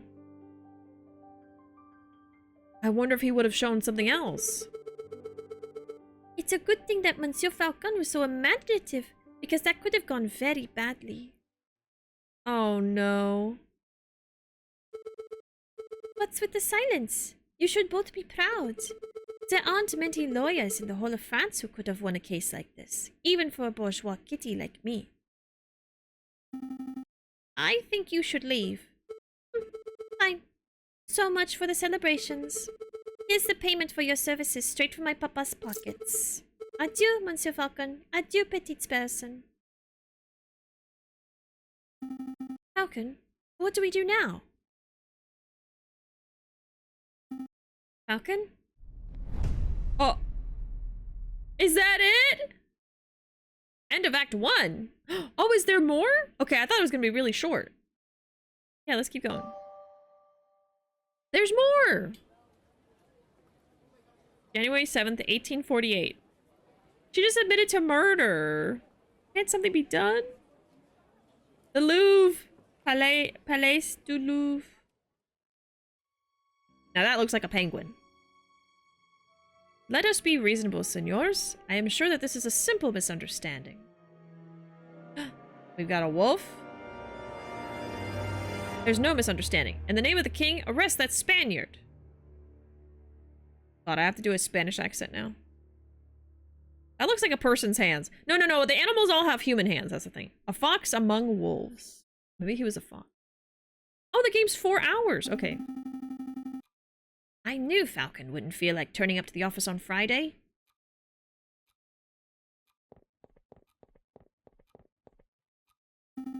But now it's midday on Monday and there's still no sign of him.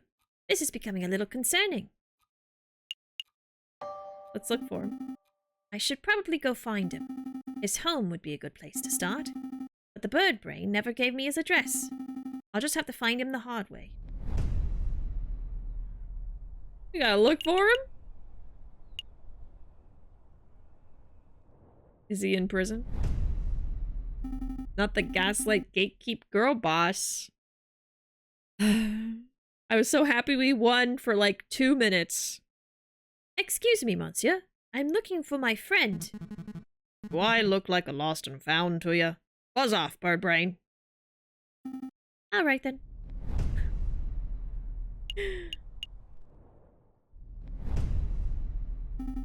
Excuse me, Mademoiselle Duhart. Down here. Oh, there you are. It's Sparrowson, right? That's right. I heard about the case you were involved in. I never would have thought that the Baron was a murderer. He always treated me with the utmost respect. But then I suppose it makes sense that the most ruthless killers are the ones who can put up the best facade. Yeah, I suppose so. How's your friend doing? He seemed a little down last night. Oh, you've seen him? Yes, he was brooding in the corner of Le Canard Joyeux. Joyeux. Oh, God. Mumbling and drinking. It was a little depressing, to be perfectly honest. That's the dingy student bar on Rue Jean, right? It's not dingy, just a little rustic. In any case, that's an enormous help. Thanks, mademoiselle. Anytime, Sparrowson. Okay, she knew. She knew. Not your average ace attorney. Joyeux? Just Joyeux? Joyeux? Le Canard Joyeux? Thank you.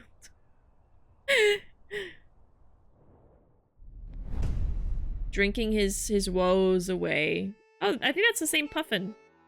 Sparrowson steps through the doors of Le Canard Joyeux, the dingiest student tavern in all of Paris. Olive berry? Joy... Joy... Because when you walk through the doors, you're like, ugh. His nostrils fill with the pungent aroma of sour wine and bitter tobacco. Juanel. Well, ruffle my feathers if it isn't little Sparrowson. I haven't seen you in years. How are you doing, hun? I'm feeling pretty good, Madame Juanel. Thanks for asking. I'm actually here to find a friend. It's a big guy named J.J. Falcon. Falcon? Yep, that sorry lump's been here all weekend. He's just been moaning and muttering to himself all weekend. Frankly, he's bringing the whole atmosphere down. I'll take care of him. Thanks, Madame Juanel. It's no problem, hun. He's probably still in the corner of the drinking room upstairs. Joy... Joy...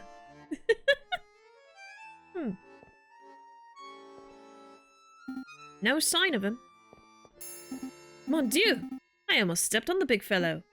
Falcon? What are you doing on the floor? Falcon, wake up! Wow, bird's completely out cold. Must have drunk this place dry. Let's see, how do you wake a drunk person? Kick him, yell at him, pour a drink on his head. Well, I guess it's time for a rude awakening. Wakey, wakey! There he is. They just wanted to use this gif again. They want to do this animation again. Ah, good. You're up. Are you with us, Falcon? Yeah. Feeling sober? we should probably head back to the aviary office so we can get some work done. I don't understand it, Sparrowson. Huh? I thought I did everything right. I followed all the procedures. I found all the evidence. I presented the case beautifully. And yet, a guilty feline walks free while an innocent man sits in custody. What went wrong? Where's the justice? Maybe we need to try harder? Try harder? I don't know if we messed up or if the system messed up or what, but we just have to do our best as lawyers, I suppose. Maybe if we work hard enough, we can stop mess-ups from happening again. Sorry, Falcon. I don't have the answers. But what I do have is freshly baked croissants from Pierre's Boulangerie. Croissants? Yep, they're waiting for you back at the aviary. I'm sitting here moping about justice and you offer me croissants. Well, it's not just croissants. I got some pan... Oh god. I should know how to say this. Pain au chocolat too! Pains all chocolate! I could go for pains all chocolat. Croissant. Pain au chocolat. Fantastic. Then let's make a move. Never take me to France. Never take me to France. They'll hate me. They'll commit a crime against me. They'll kill me. They'll kill me and stuff me in a suitcase. For how much I bastardize their language. Pain o Choco Cat. They hate everyone. They would hate me especially. But yes, they do hate everyone. Pain au chocolat. Chocolate?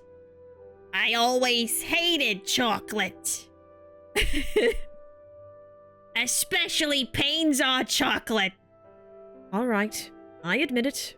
These croissants are amazing. I told you, Pierre's Boulangerie on Rue Verde is something else. Oh, that reminds me. The baker told me something interesting. Do you know what they call pain au chocolat in America? They don't call them pain au chocolat? Nope. Pronunciation difficulties. I wouldn't know anything about that. American is a whole nother language. So what do they call them? Chocolate croissants.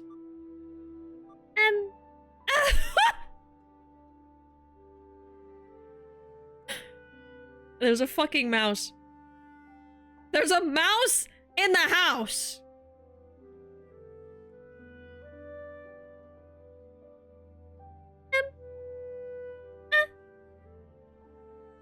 Wait.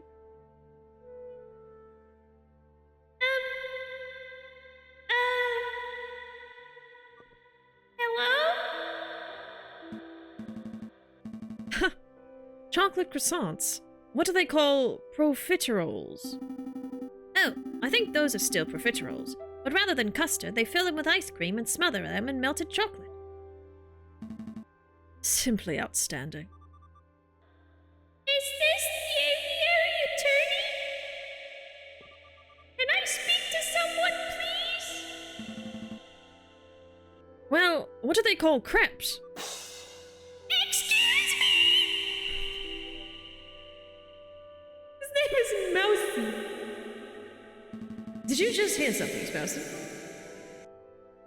Oh, sorry, I forgot to turn off the reverb. God damn it. Down here! Oh, sorry. I didn't see you there. What can I do for you, little one? Oh gosh, where to start? Your name, perhaps? Mousy! My name is Mousy! And what can we do for you, Monsieur Mousy? I have this friend, and he's fallen under some legal turbulence. Legal turbulence? You mean he's been arrested? Yes, I suppose so. They're saying he's a murderer, but he didn't do it. He didn't do it! That's quite a problem. I know! But I forgot to mention, he's the Prince of Spain! Yeah, and does he want $50,000 from me? The Prince of Spain? And you didn't think that was worth mentioning from the start? I forgot! I must ask, Mousy, why did you come to us? I would have thought that the Spanish royal family would hire a legal counsel with a little more... Not terribleness? expertise. Oh, the Prince has great faith in your lawyering skills, Monsieur Falcon. He said that your reputation as a lawyer was renowned. Really? The Prince said that? This is a great opportunity, Falcon. Surely you wouldn't deny a request from the Prince of Spain? Meh. Of course not. Of course we'll take the case. Grab your coat, Sparson. We have royalty to defend. That's the spirit. Good luck to you, messieurs! You aren't coming with us, Mousy. I have, other matters to attend to. Mousy stuff. But Prince Juan. is being held in the conciergerie. I'm sure he will fill in all the details. Right. Let's make a move then.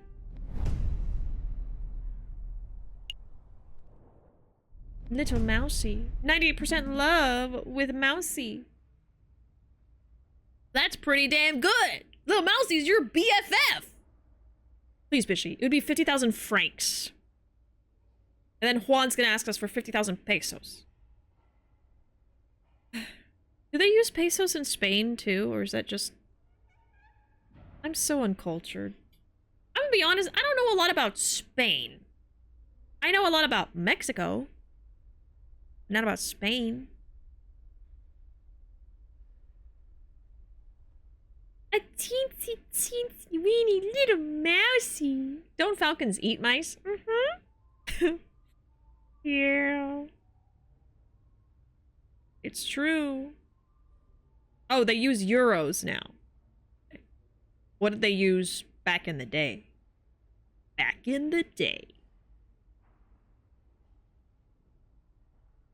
Before the euros. A lot of European countries use euros now. Or no, it's euros, right? Peseta! Peseta! So they get peseta and we get pesos. I know a lot about Spain. The S is silent, right?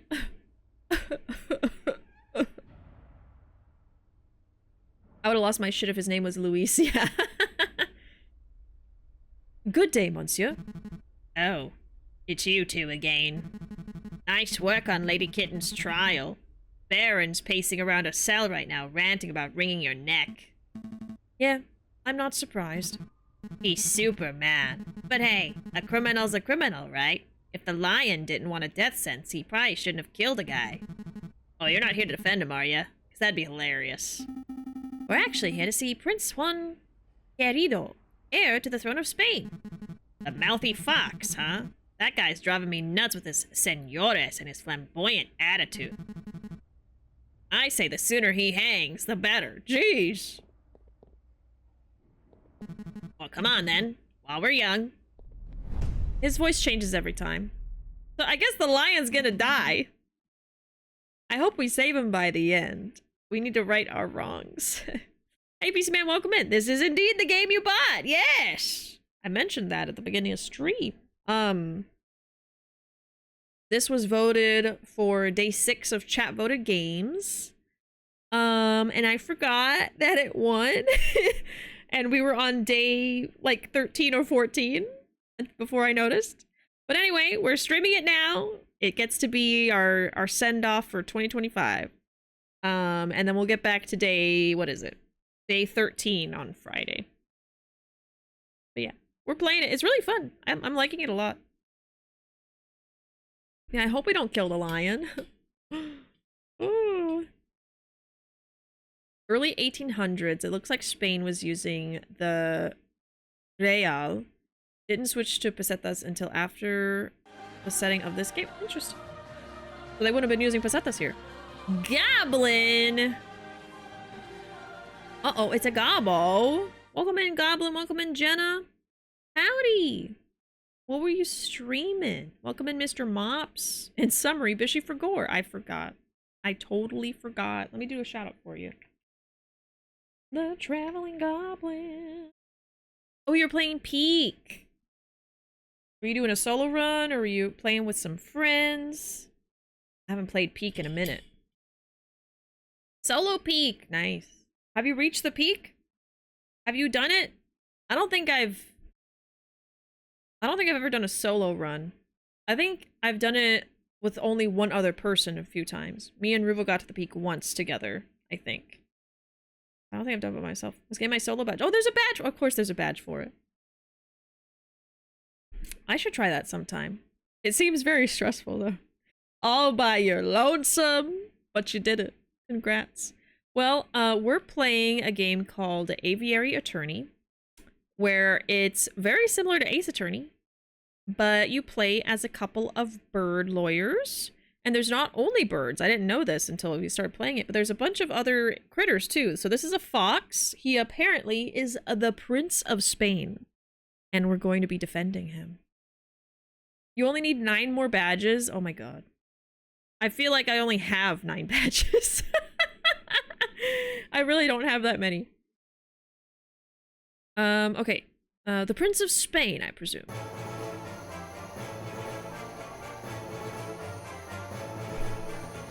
Oh god. A Spanish accent. Indeed. I am Juan Querido, heir to the throne of España. And you must be the legendary lawyer, Senor J.J. Falcon. Hey Anna, welcome in! You're just in time for my Spanish accent. Well, I wouldn't say legendary. And the music's very good.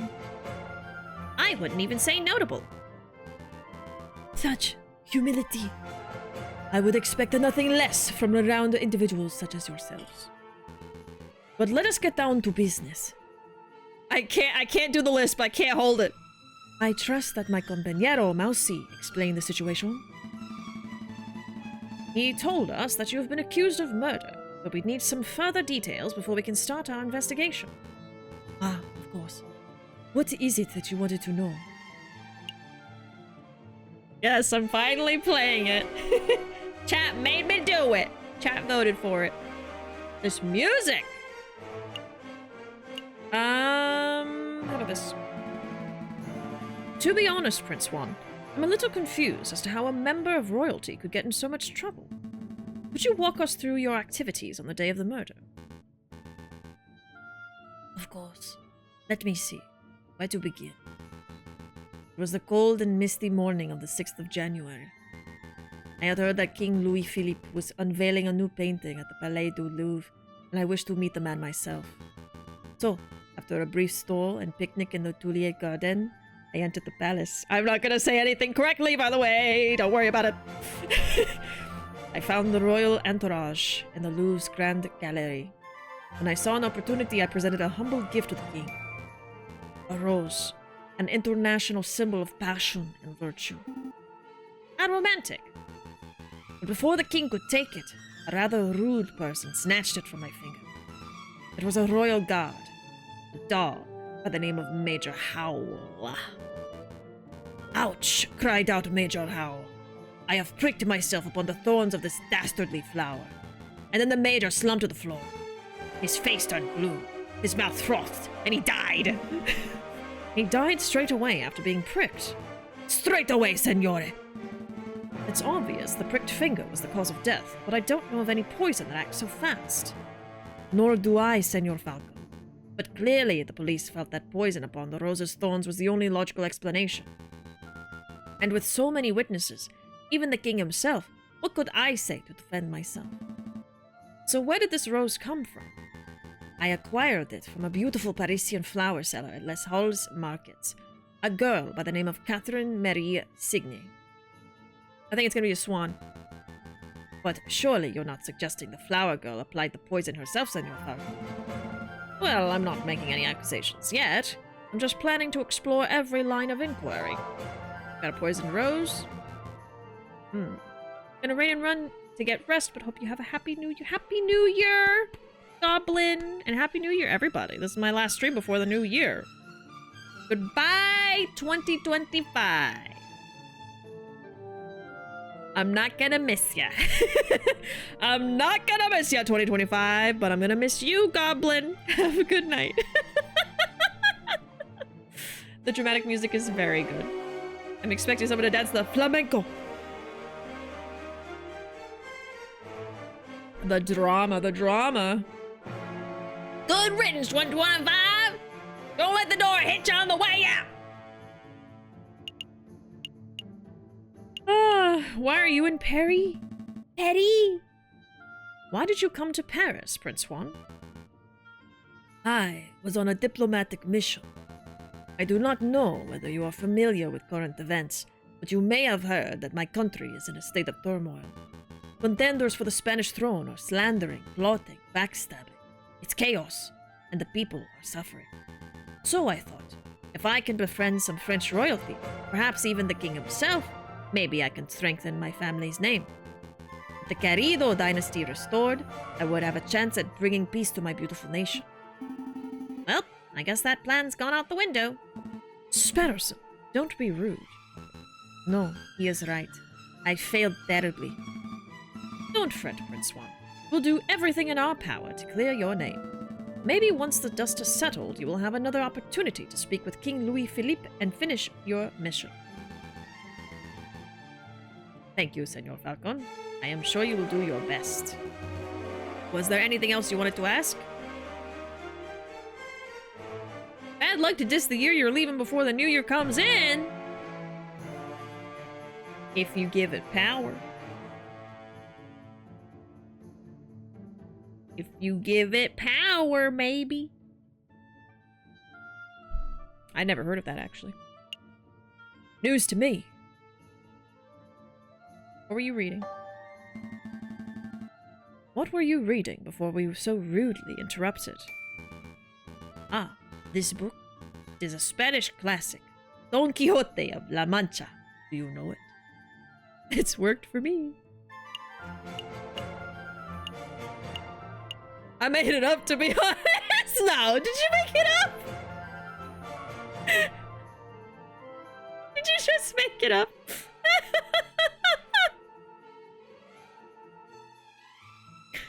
Oh, Lord. Yeah. This year's been rough for a lot of reasons. Oh my god. You're trying to make me superstitious.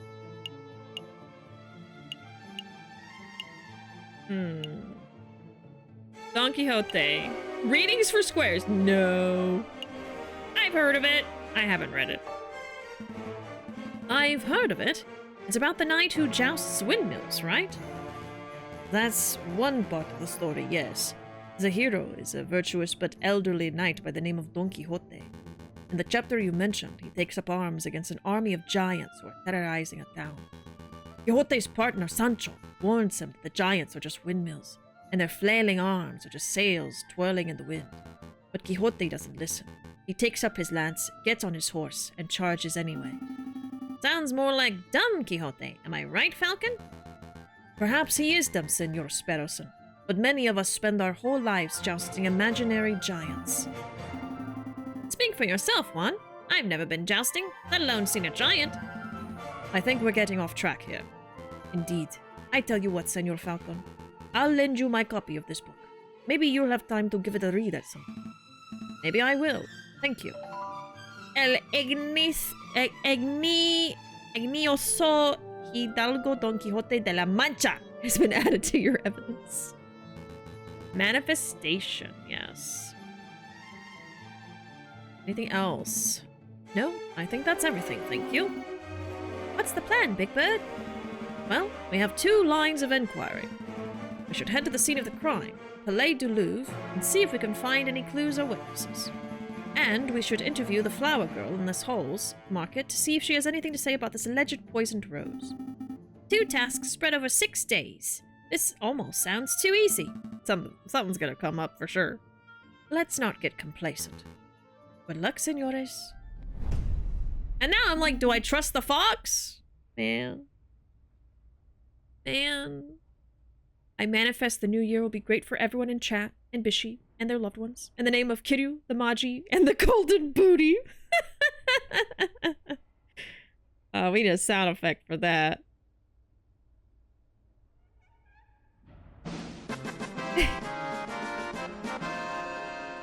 Amen. Wait a minute, Falcon. What is it? Did something seem off about Prince Juan to you? Quite a character. He seemed colorful to me, throwing roses, spouting about literature. Juan's one suave Spaniard. Maybe I misread him. Well, look, if this is bothering you, then we could always ask around. Maybe someone in the city knows Juan's dirty secret. If he actually has anything to hide, that is. Yeah, let's dig up the dirt. But we've still got a trial to prepare for. Priorities, Sparrowson. All right. A new day. Oh, the tavern. Okay, let's start there. Really, Falcon? I thought you were done with your mopey drinking. I'm not here to drink, Sparrowson, or mope for that matter. Taverns are a fantastic hub of information. If we wish to get to learn more about this Prince Juan, then this would be the ideal place to start asking questions. Oh, that's pretty good thinking. Ah, you two are back. Are you feeling any better, Falcon? Much better. Thank you for asking, Madame Cornell. That's great to hear, hon. Will it be the usual? No. I'm back to investigate work today, so I've got to keep sharp. We wanted to know if you've seen a Prince of Spain around here recently. A Prince of Spain? I don't know if you've noticed, hon, but this isn't exactly the classiest pub in Paris. I'm lucky to serve the occasional bourgeois. You can forget about seeing a member of royalty. Well, that's a pity. Maybe I should ask some of your patrons. Feel free. The old regulars Rufus and Powell are playing cards in the attic, same as always. We get all sorts of colorful characters in the drinking room. I bet if you rattled enough cages, you would find someone who knows whatever it is you want to know. Thank you, madame. Let's see. Where to start?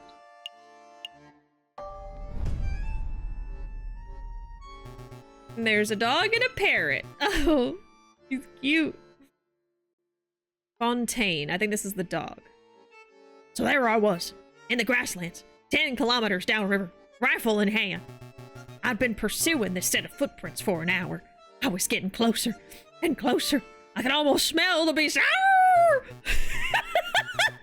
Then I spotted it. It was a boar. A big, stupid boar, completely oblivious to my existence. I readied my gun. I carefully took aim. And then bam! You shot it? Piero. No, it was the most peculiar thing. The boar slumped over dead right before I could take the shot. Sounds like one of them heart attacks. Banan went the same way. That's what I thought. But when I went to take a closer look, I noticed the boar was frothing at the mouth. Whoa, it was rabid? Possible, but I don't think so. I remembered reading something about frothing around the mouth being a symptom of poisoning. Oh? Needless to say, I left the dead animal alone. Good call. Who wants to deal with the tainted meat?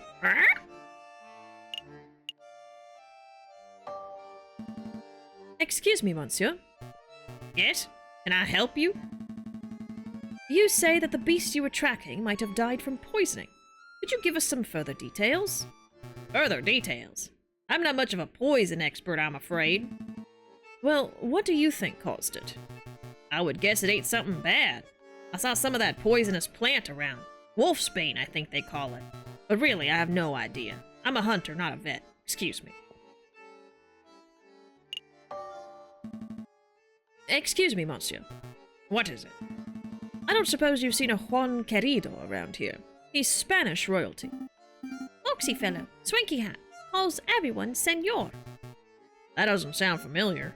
Do you recall seeing anyone like that, Piero? Ain't got a clue. Sorry, messieurs. You're barking up the wrong tree. Well, what can you tell us about the Spanish royal family? Do we look like walking encyclopedias or something? I'm afraid my compadre has a point. If you want to talk about hunting, then I'm your man. But Spanish royalty sounds like a question to be answered at a library, monsieur, not a tavern. A library? Maybe you're right. Sorry for bothering you, monsieur. Let's give them some peace. Alright. What is that? I think that's the same animal that was in the jury. I think he's like... maybe an otter? A seal or an otter, maybe? Oh, Rufus. So every species of animal except boars are sentient. Well, horses as well. Because they can ride around on horses. And they had steaks, so maybe cows. And red herrings, yes. I guess maybe fish. Do you think that there's like little birds that fly around? But then there's actually like the humanoid birds too.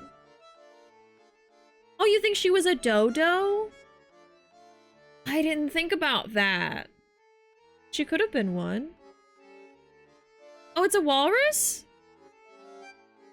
I was thinking walrus, but I didn't see any tusks. He doesn't have any, though.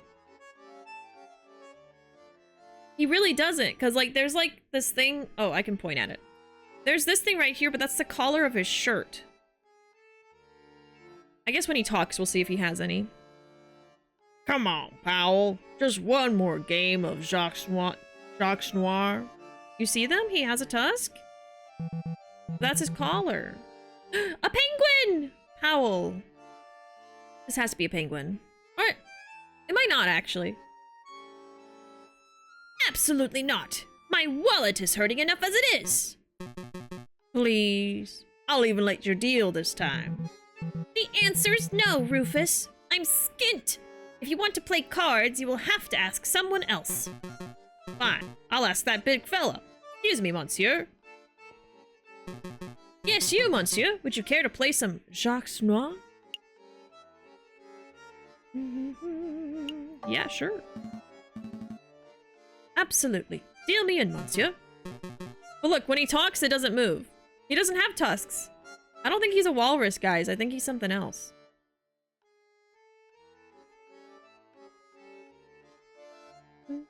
Yeah, this is a collar, and this is a collar. Very well, then. Do you know how to play? Nope. I'm only familiar with Sigo and Taptara. This is much better than those silly games. Let me tell you how it works. I have a deck of cards with values between 1 and 11. I deal you one card at a time. If you hit 21, you win. I give you 5 francs. Kinda sounds like Jack Black. Oh my god, it is Jack Black! It's Jacques Noir! Oh!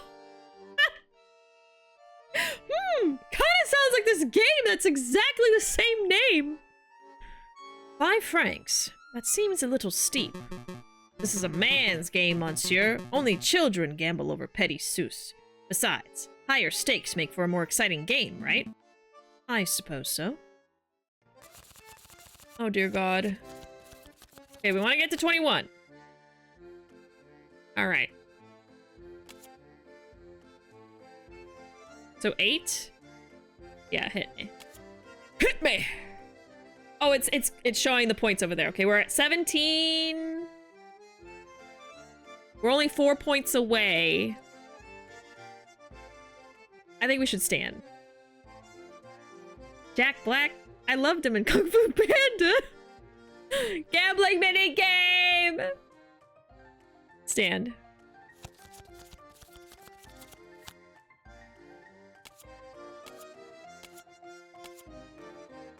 I win!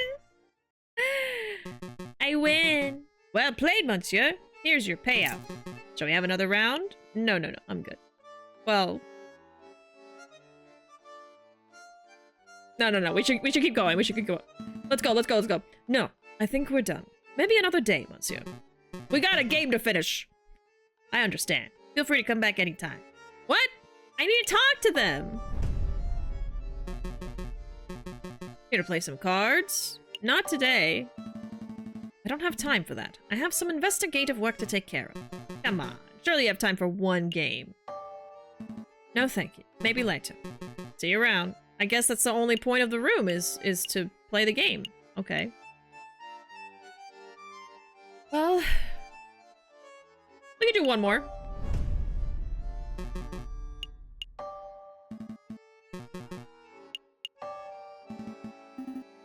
Of course. I've been playing for years. Yeah, right. Don't get cocky, Falcon. He can't. He's a falcon, not a rooster.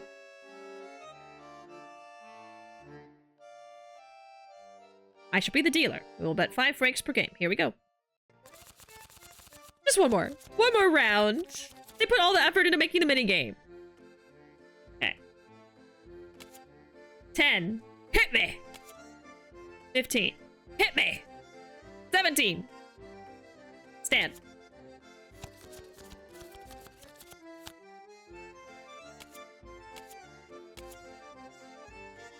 I lose! Oh, he got one more. Most unfortunate. I'm done. I think we're done. I lost my money!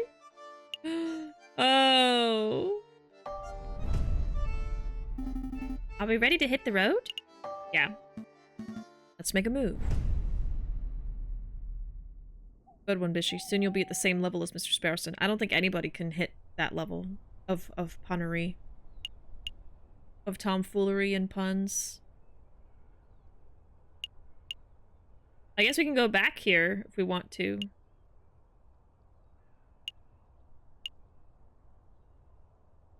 Okay, so we want to go here for sure. And go here for sure. Oh yeah, we want to go to all 3. Okay, let's go to the library next. Here for a little light reading, are we?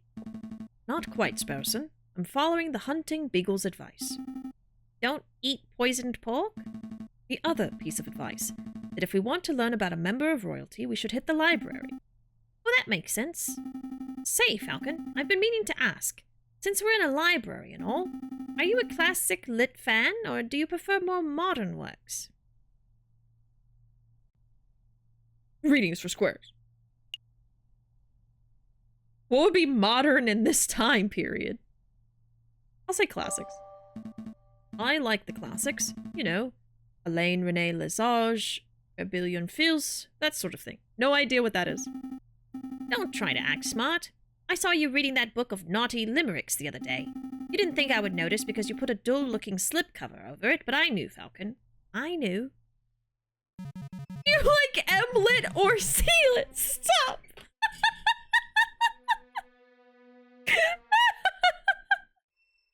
I see what you're doing. Nathan? Is it a horse or a donkey? This looks like a donkey. I think he's a donkey. So you can ride around on a horse, but they also have horse people? Would you, messieurs, mind lowering your voices? I can hear your squawking from the other side of the building. Ah, my apologies, monsieur. We'll keep it down. Wait, you're a librarian, aren't you? An astute observation. Yes, monsieur. As the only quiet person in the library, I am most assuredly the librarian. Sorry, that was my horse. But I think he's a donkey. Well, now that we have your attention, my friend wants to ask you something. I do. Oh, right. I do. Don Quixote. You seem like a scholarly, well-read individual. I'm sure you're up to date on geopolitical news and the like. I don't need your praise. Spit out whatever imbecilic question is in the back of your throat. Well, we understand that the Spanish throne is currently under dispute. Can you give us a brief rundown on who the contenders are? What a trivial question. Even an elementary school child can name the immediate heirs to every throne in Europe. Yes, but for the sake of those children who slept through the class, can you refresh our memories? Very well. Pay attention. I'm not repeating myself. The current reigning monarch of Spain is Queen Regnante Isabella II of the House of Bourbon, daughter of King Ferdinand VII. Upon her death, the crown would likely fall to her husband, King Consort Francis, Duke of Cadiz. Although it is certainly possible an immediate family member could stake a claim. However, the Queen's position is currently being disputed by the Carlists, headed by the Count of Montemolin. I hope that answers your question. Did you catch all of that, Sparrowson? Not a word. Monsieur, we're actually interested in a prince, Juan Querido of Spain. I don't think I heard that name in your explanation. A prince? Juan Querido? Is that what you said? Monsieur, I think you've been misinformed. There is no current Prince of Spain, and I'm not even sure Querido is a real name. It's certainly no line of any Spanish monarchy. How strange. What does this mean, Falcon? Well, one thing's for sure. Our client is not the Prince of Spain. Maybe he's a delusional lunatic, or perhaps he's involving us in some sort of con. We don't have long before the trial, but it may be in our interest to confront Prince Juan directly and get some answers. Right. Are you two quite done chit-chatting? I borrowed this book from a friend. What can you tell us about it? Don Quixote of La Mancha. The classic. Everybody's read it. Right. Who's this ass? Yeah, everybody. But for those who haven't... I'm not going to sit here and summarize a great work of literature for two imbeciles who are too lazy to read. Nor would I expect you to, monsieur. But what can you tell us about the physical book itself? This particular book didn't come from any library, if that's what you're asking. No library stamp or card. I assume it was acquired from a bookshop, a French one, if the French translation and publishing information wasn't a giveaway. I see. Thank you. Any other questions, or can I get back to work? Don't worry, monsieur. I think we're done here. Thanks for your time. Then I bid you good day.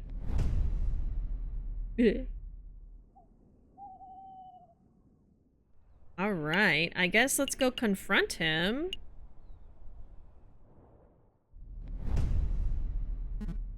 You again? Visiting hours are over. Come back later. I have no time for your quibbling, monsieur. Stand aside. You can't talk to me like that. I most certainly can. We have reason to believe that you are housing a suspect under false pretenses. That is in direct violation of Statutes 204B and 488C of the French Criminal Code of Justice. Failure to comply with our request may result in you, yes you, monsieur, being held directly responsible for any consequential legal action. Alright. No need to break out the legalese on me. I'll go up in the cell. Well, Falcon, how did you memorize those criminal codes? Memorize? Come on, Sparrowson. Learn how to bluff. La la la la la la la la la. Ah, Senor Falcon. It is so good to see you again. You have some good news about my case, I hope.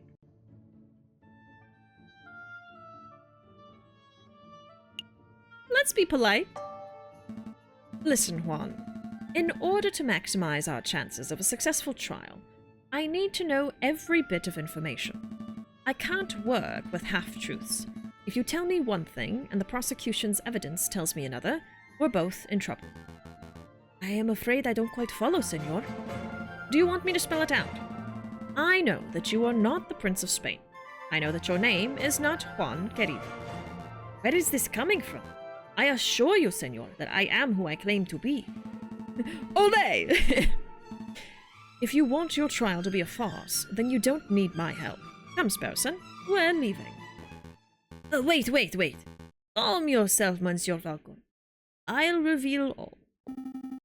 Did you just say monsieur? What happened to your Spanish accent? Oh, I'm sorry, I should have been speaking French. Your suspicions are well placed. Juan Querido is not my real name, and I am not a Spanish prince. That was just a persona I concocted for the purpose of getting arrested. Why would you want to get arrested? You're putting me in a difficult position, monsieur.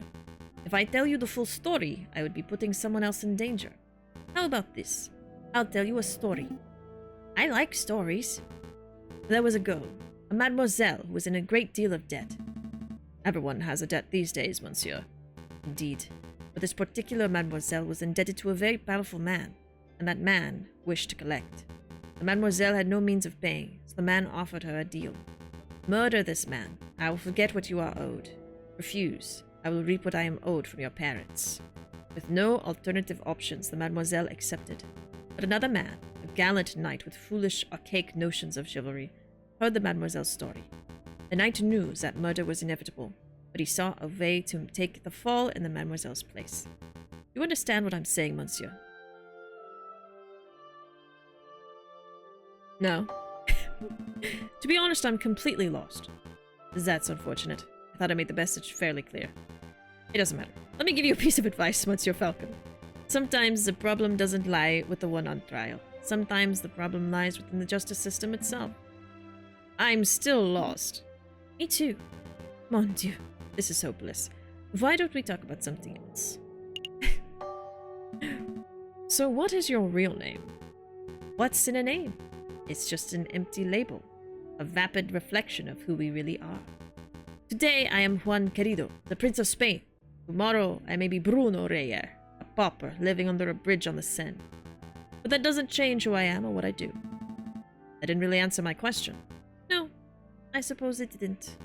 But you are a smart bird, Monsieur Falcon. I suspect that you already know my real name.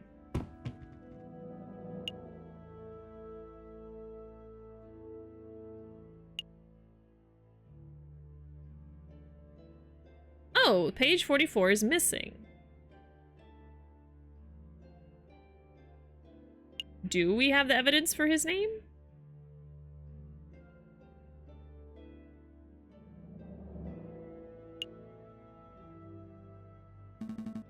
You are Don Quixote. That's pretty funny, Monsieur Falcon. Yes, I suppose I am Don Quixote in the non-literal sense, as are you. All of us seem to be jousting imaginary giants nowadays. That's very poetic, but I'm still left in the dark. So you are. Was there something else you wanted to know? Guess that's it. I don't have any more questions for you, Juan. I think we've learned all we can for now. Really? I don't feel we've learned very much. Oh, Monsieur Falcon. Before I forget, would you find Mousy and ask him whether the birds have successfully flown south for the winter? Whether the birds have flown south? What is that? Some sort of code? Something like that. But rest assured, Monsieur, that this doesn't directly pertain to the case. Well, if we have time, I'll be sure to let Mousy know. Let's make a move, Sparrowson. Trial day is approaching. Right.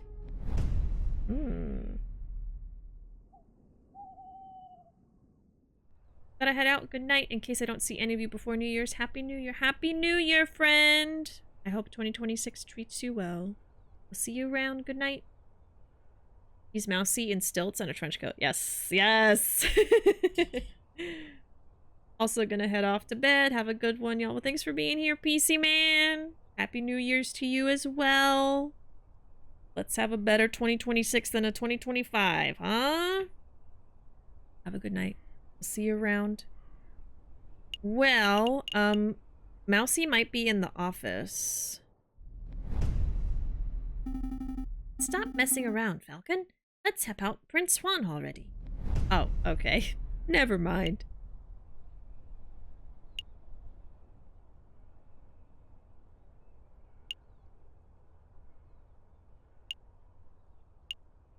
I guess let's go to the palace. Crime scene. Falcon and Sparrowson make their way to the Place du Carrousel, the courtyard just north of the Louvre's Grand Gallery. That's the Arc de Triomphe over there, right? I swear it's smaller than how I remember it. That's the Arc de Triomphe du Carrousel, you doofus. The big Arc de Triomphe is up the road. What? No way. Why are there two? Because when a man like Napoleon invades half of Europe, he gets to build as many triumphal arches as he damn well pleases. Cocorico. Now that's a rooster if I ever did see one. Well, well, well. I never expect to see you here, JJ. But arrogant voice. Good day, Severin. An arrogant voice. Let's be civil, JJ. Why don't you introduce me to your new assistant? Fine, fine. Severin, this is Sparrowson, my assistant. Sparrowson, this is Severin Cocorico, the most pompous prosecutor in Paris. Are you two old school friends or something? More like arch rivals. Please, JJ. I think arch rival implies some sort of competition. As I recall, we've met in court on 5 occasions, and on 5 occasions did you get humiliated terribly. I'm amazed a failing bird brain like you is still able to get clients. Actually, Severin, business has never been better. I'll have you know that I am currently being employed by the Prince of Spain, no less. The Prince of Spain? Juan querido. Well, this is quite an amusing coincidence. Don't tell me. Correct. I am the prosecutor for the very same case. This is our Edgeworth. It is a pity that the Spanish prince will indubitably hang, but I suppose this is what he gets for hiring a bird brain to represent him. Don't call me bird brain. You're the only bird brain here, Severin. One always speaks badly when one has nothing to say, Voltaire. Are you the one speaking badly? Uh-oh, he's giving you the verbal smackdown. Quick, Falcon, make a witty retort. Huh? Oh, yeah, I'm rubber and you're glue. I don't agree with what you say. A witty saying proves nothing. A witty saying proves nothing, Voltaire. Ooh! Very good, JJ. A worthy riposte. But enough talk. If you messieurs would excuse me, I have a case to prepare for. JJ? Sparrowson? I'll see you two in court. Oh! What was that for? Are we shipping them now? Are we gonna have bird yowie? Bird yowie, bird yowie, bird yowie. Funny how they're both calling each other bird brains, but they're both birds. They both have a bird brain. What other brain would they have? I can't stand that guy. He did seem a little bit of a cockerel, but is it true what he said? You know, that he trounced you in court 5 times? I can't deny it. Severin has a reputation as a ruthlessly thorough prosecutor. Mountains of evidence, surprise witnesses. It's no wonder he always manages to one-up me. But this time will be different, right? I hope so. I know so. For you see, I stole this annotated map of the Louvre out of Cocorico's pocket when he was busy rattling off Voltaire quotes. Sparrowson, that's pretty impressive, actually. I swear you were standing 3 meters away the whole time. You tall birds are so busy with your heads in the clouds that you don't ever notice us small folk running around your feet. Pinching Cocorico's pocket was like taking candy from a very tall baby. Let's take a closer look. I see. This map shows the entire Louvre area. Everything from Tuileries to the Rue de Louvre. Most convenient. We're currently standing here, in the Place du Carrousel. And those penned-in arrows seems to show the route taken by the king's entourage, which means that the king first went here, the Salle du Tibre, and then here into the Grand Gallery where the murder occurred. Didn't Prince Juan say that he spent the morning in the Tuileries Gardens? That's right. So that means Prince Juan approached the Louvre from the west side, somewhere over here. Sounds like we have a lot of places to visit. Where should we go first? I guess we'll start over here. Comparison was the Louvre thief all along. So, this is the Salle du Tibre. If I understand Cocorico's notes correctly, this is the room the king and his entourage stopped in before heading to the Grand Gallery. This room doesn't seem to be very popular. I don't see anybody around to interrogate. Interview. Right, interview. Well, since it's quiet, maybe we should take the opportunity to do a little snooping. What would be the point? Surely all the interesting evidence would be in the Grand Gallery where the murder took place. Think about it, Falcon. The police would have already gone over the Grand Gallery with a fine-toothed comb. But I bet that numbskull Inspector Volerti didn't even think to check this room for clues. There might be a murder weapon just under our beaks. Your logic seems a little questionable, but it couldn't hurt to have a look, I suppose. Shiny copper urn. I guess it was used for carrying water, or for cremated remains. Probably not both at the same time. It smells good. Don't sniff the exhibit, Sparrowson. No, really, this urn smells amazing. It's almost chocolatey. You poor thing. You're hallucinating from hunger. Would you like to stop by a bakery on our way back to the office? Don't patronize me, Falcon. My nose never lies. I'm telling you, there's something in here. I can feel it. Now you're touching the exhibit? That's definitely a no-no. Oh! See? Look what I found in the urn. Put that down, Sparrowson. It's someone's old rubbish. No, look! It's a chocolate wrapper. Judging by the smell, the chocolate was bitter and dark. 70, perhaps 80% cocoa. Belgian in origin. The level of wrapper crumpling and the firmness of the chocolate residue indicate that this was discarded just a few days ago. Yes, I am certain. The chocolate contained in this wrapper was undoubtedly consumed on the 7th of January, the day of the murder.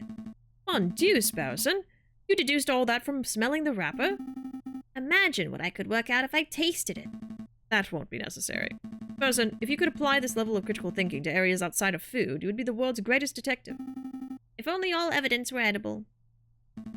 So do you have any idea which shop this chocolate was purchased from? That might help us track down the person who consumed it. There's no possible way we could know that. I suppose we'll just have to visit every confectioner in town and sample every bit of merchandise for comparison. What a chore. Interesting. I can see Lander Hagelslack's Chocolate Emporium written on the wrapper. Well, you can't blame a bird for trying. Anything's edible if you try hard enough. Alright. Found a significant clue on the first try. Another one? I'm not sure what this is. Some sort of stand or podium. Maybe it's just a decorative piece. It's a Roman doorstop. Roman doors were enormous marble slabs, so the doorstops had to be similarly large in order to stay in place. I don't think that's right. My uncle's a Roman historian. Trust me. Sure. Sure, buddy. A stand? So Waldo! An enemy stand user. These columns have been designed to look Roman. I think the style's Ionic. It's not Ionic, Falcon. Irony is when a character says something but the reader knows it means something completely different. That's not... Never mind. Oh, the writers for this game. I see a cabinet full of engraved plates, mostly bronze. How much do you think they're worth? I don't know. 300 francs apiece at least. What? Are you serious? I'm in the wrong profession. I don't think archaeology works as a get-rich-quick scheme, Sparrowson. Who said anything about archaeology? I'm going to become a museum robber. Oh, well, that's one way to get rich quick. This is some sort of ceremonial container. It's beautifully crafted, but what did it contain? Maybe it's an arcane wine cabinet. Don't be so ignorant, Falcon. This is a sacred Mesopotamian artifact gifted to Emperor Hadrian for his victory at Euphrates in 123 AD. Stop making stuff up. You and I both know nothing about Mesopotamia. All right, you got me. This could be a hippo's chamber pot for all I know. I think... Oh, one more. Supporting column. Holding the roof up. If the column were truly supportive, it wouldn't hold the roof up. It would encourage the roof to get to its location on time. Okay, I think that's it. Yeah. We're done here. For now, at least. We can't spend all day staring at Roman artifacts, I suppose. Where to next? Let's go to carousel. Yeah, he's the loop thief. He's leaving little crumbs of evidence. Edibles are edible. Just don't eat too much. Are we all done here? Are we? Oh, okay, no. So this is how we get out of here. Okay, the gallery. Oh, a hedgehog. Or porcupine. I think it's a porcupine. Here we are. The Grand Gallery. The murder room. I believe the murder occurred right under the new painting. I see hundreds of paintings. Which one's the new one? I haven't the foggiest. We'll have to ask someone. Eric Pork. Yeah, he's a porcupine. Please don't talk to me. Please don't talk to me. Excuse me, monsieur. You look like you know your Mona Lisas from your last suppers. I don't want any attention. Maybe he isn't talking to me. Nope, he's definitely talking to me. Keep it together, Eric. Keep it together. Hi. Would you happen to know which painting was unveiled on the 7th of January? The one the king came to visit. Yeah. I can help with that. It's the piece right behind you. It looks like an emperor penguin. Because he's an emperor. I see. It's a painting of the king himself. Well, a king, emperor, same thing. That's one noble-looking penguin. What do you think of it, Falcon? What do I think? Well, I'm no art critic, but...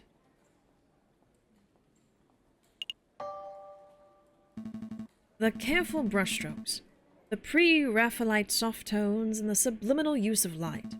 This is contrasted, nuanced work.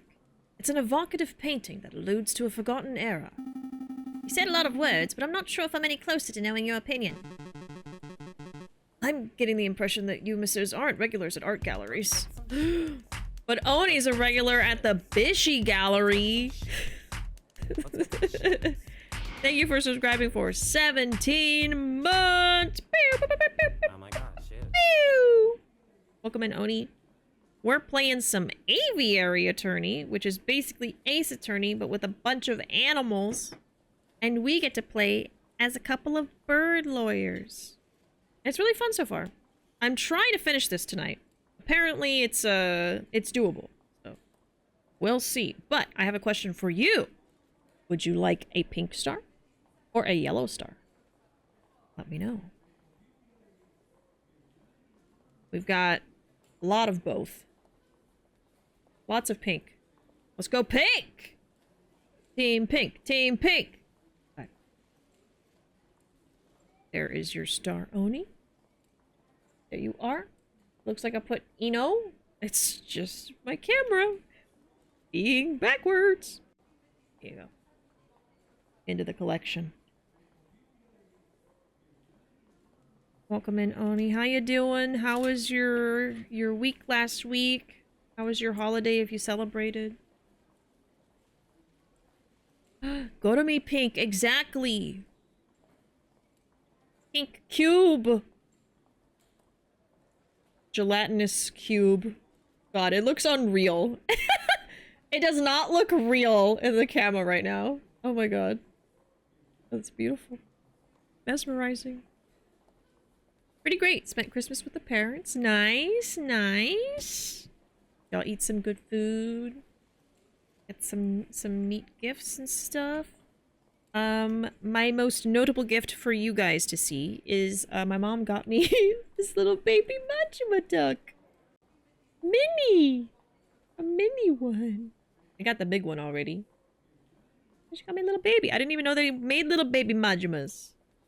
I didn't know. My mom actually knew something about Yakuza that I didn't. Maji duck. So little. Getting the impression that you messieurs aren't regulars at art galleries. No, we're a right pair of Philistines.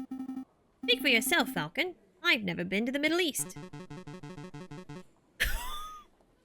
Then I'm guessing you're here to investigate the king's assassination attempt? That's right. We were actually hoping we could ask you a couple of questions about what you saw. Oh, I wasn't even in Paris when the murder took place. I didn't see anything. That sounds like something that someone who saw something would say. That was probably the worst sentence crafting I could have chosen. But, I have a friend who might be able to help you out. Oh? What's this? R&M Associates, the home of Renard Volpes, private investigator. Oh, a fox? Thank you, but I don't normally deal with these gray area of the law types. No, please, give the guy a chance. He helped me out of a bind before, and I'm sure he can do the same for you. Well, I'm not making any promises, but I'll keep hold of the card. We appreciate the help in any case. It's no trouble. Okay. Thank you for your time, monsieur. Is there anything else we can do here? Well, ideally, we would turn the whole Grand Gallery upside down in our hunt for evidence. That's not possible with so many people around. We should probably just move to another room. Okay.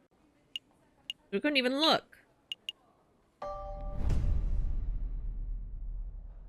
Oh, isn't that the robin? Our feather-headed friends wander through the immaculately maintained Tules Gardens. Also, just... I know Oni speaks French. I'm gonna say everything wrong. Just ignore it, please. My pronunciations will be off completely. We just gotta get through the game. We just gotta get through it. I didn't know I was gonna have to speak French today. This is in France, and everyone is French. I'm making some people Southern Texas accent. Some of them are French. Some of them are Spanish. Some of them are British. we're just pulling everything out of our ass, okay? This art style is so cute. I love the little beaks. Yeah, the art style is very interesting. It's like meant to be like old styled. Someone said Victorian earlier. There's classical music too. It's just not playing yet. But yeah, it's very fun. Nothing seems out of the ordinary until they spot a familiar face picking up litter by a tree line. Hey, Falcon. Doesn't that groundskeeper over there look familiar? Yes. Now that I'm looking at him, he does look a lot like that photographer. What's his name? Ono Baguetto. Salador Serenado. Robertillo Robinho. Roberto Robinho. Hmm? Did someone call me? Oh, it's you. The lawyers who don't appreciate a masterful photograph when they see it. It's good to see that you gave up on your artsy dreams to pursue the more grounded career of groundskeeping. I'm not doing this willingly. I was given community service for committing perjury. Can you believe that? They gave me, an esteemed photographer, community service. Me! Yeah, I can believe that. Perjury is somewhat serious. You should be thankful you got off without jail time. You sound just like that self-righteous Judge Maxime. So, did you two want to ask me something, or are you just here to gawp? Personally, I'm just gawping. Actually, I do have a couple of questions, if you don't mind, Monsieur Robinho. I don't suppose you've bumped into a Spanish fox who goes by the name of Prince Juan, have you? Spanish fox? No, I've never met anyone like that. If this is about that assassination attempt on the king, then you're asking the wrong person. I only started working here today. I see. Was there anything else you wanted? So, how's that new groundskeeping job working out? Terrible. Tourists are pigs. Sometimes literally. Look at all this rubbish I found. Beer bottles, tin cans, apple cores. And look what I picked up by the west entrance. A book page. A whole book I could understand, but a single page? What kind of blithering moron loses just one? Wait a moment. May I take a closer look at that, monsieur? Is it the missing page from Don Quixote? Uh-huh.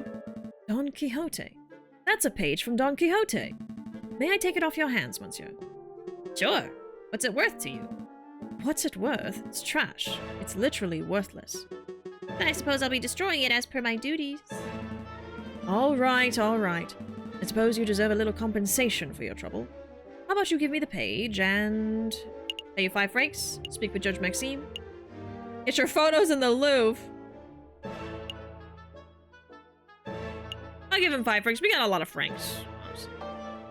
Alan Wake looks away in shame. I'll pay you 5 francs. Easy money, right? 10. 6. 10. 8? 10.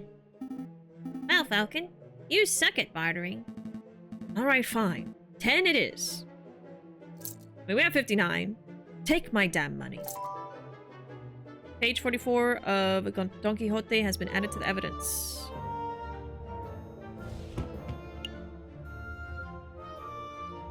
Okay. Did you want to ask something else? Nope. That's all. We'll let you get back to your work, monsieur. I guess we're done. Yeah?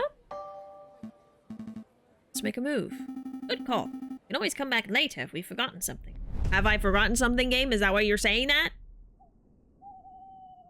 Occasionally, special cinematic scenes marked by an exclamation mark will pop up on the map. These cinematic scenes are only available for 1 day before disappearing, but they take no time to visit. Ooh. Their viewing is entirely optional. What?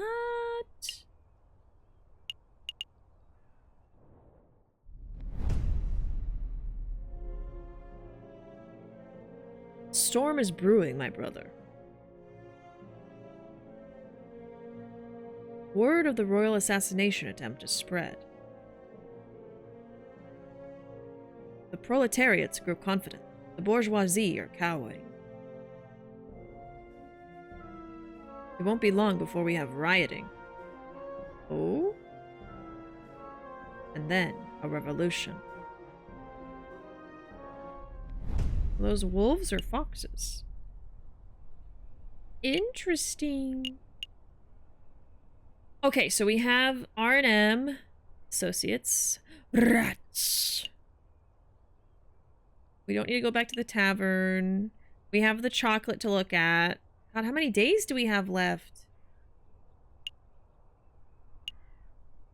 I think they were foxes. Because the rats would be little. Because the mouse was little.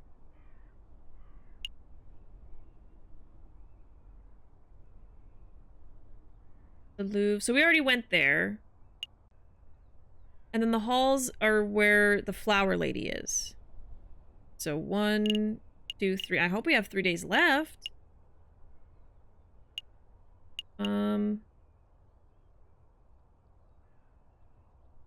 Let's go to R&M. It's Mousy! Ooh, customers!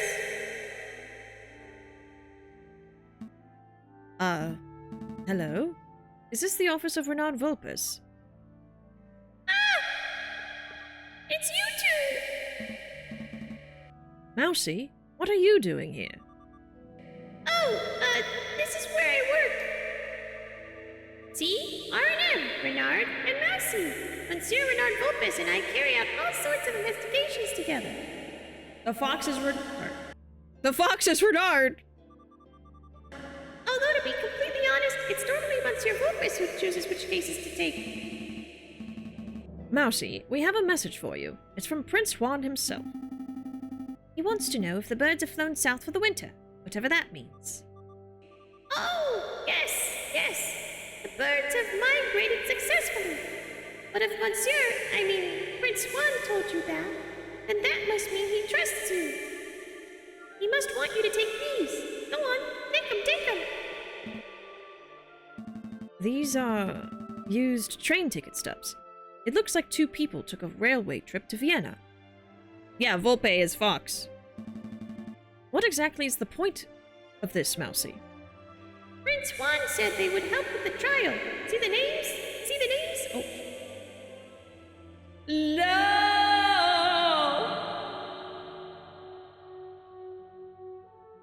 All by myself. Don't wanna be all by myself anymore.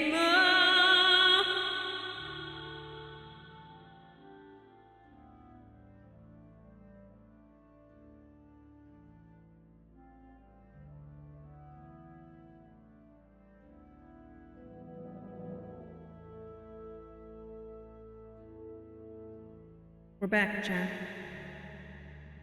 We're back. Mousy's been doing some nibbling. Mousy's been nibbling the wires. Prince Juan said they would help with the trial. See the names? Gautier Signy. Nicole Signy. I recognize the surname, but I don't know who these people are. Neither do I, really. Prince Juan just told me to book train tickets for these people and then to make sure they caught the train. And so, that's what I did. Strange. I'm not sure exactly how these stubs are supposed to help with the trial, but I'll keep hold of them just in case. Let's go, Sparrowson. Hi, chat. Do I get to stream yet? Do I get to stream now? Do the internet gods take mercy upon my soul and let me stream? Let's go, Sparrowson. I'm done playing Courier. Good call. A new day. Let's get back in position here. I know the little bird blinking. Okay, so we did that.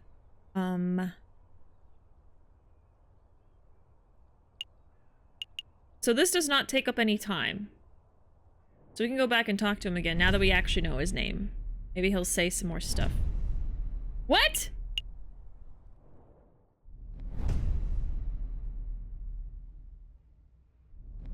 Oh, I guess we already talked to him. So I should have waited to talk to him until we actually knew his name, but I didn't know. Okay, well, we know who he is. We did that. So now we gotta go to the chocolate and the hall. So let's do the... Let's go to the halls. The pair arrive at Les Halles Market. Vendors and buskers, performers and thieves, bourgeois and peasants all bustle from place to place. Prince Juan said that he'd met a flower girl here.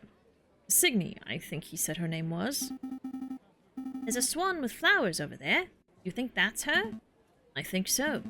It's possible she knows the murderer, or even that she is the murderer herself. We should probably act with tact and finesse. Excuse me, Mademoiselle Flower Lady. We would like a word. Tact, Sparrowson, tact. We've been over this. She is a swan! Good day, messieurs. Are you interested in purchasing a flower? Yes, I wish to purchase a rose from a lady. I'm afraid that I am out of roses. I sold my last one a week ago. Perhaps you would be satisfied with a chrysanthemum instead. It's a beautiful flower from a fair maiden. Please don't mind Sparrowson. He fell out of his nest as a baby, and he has said dumb things ever since.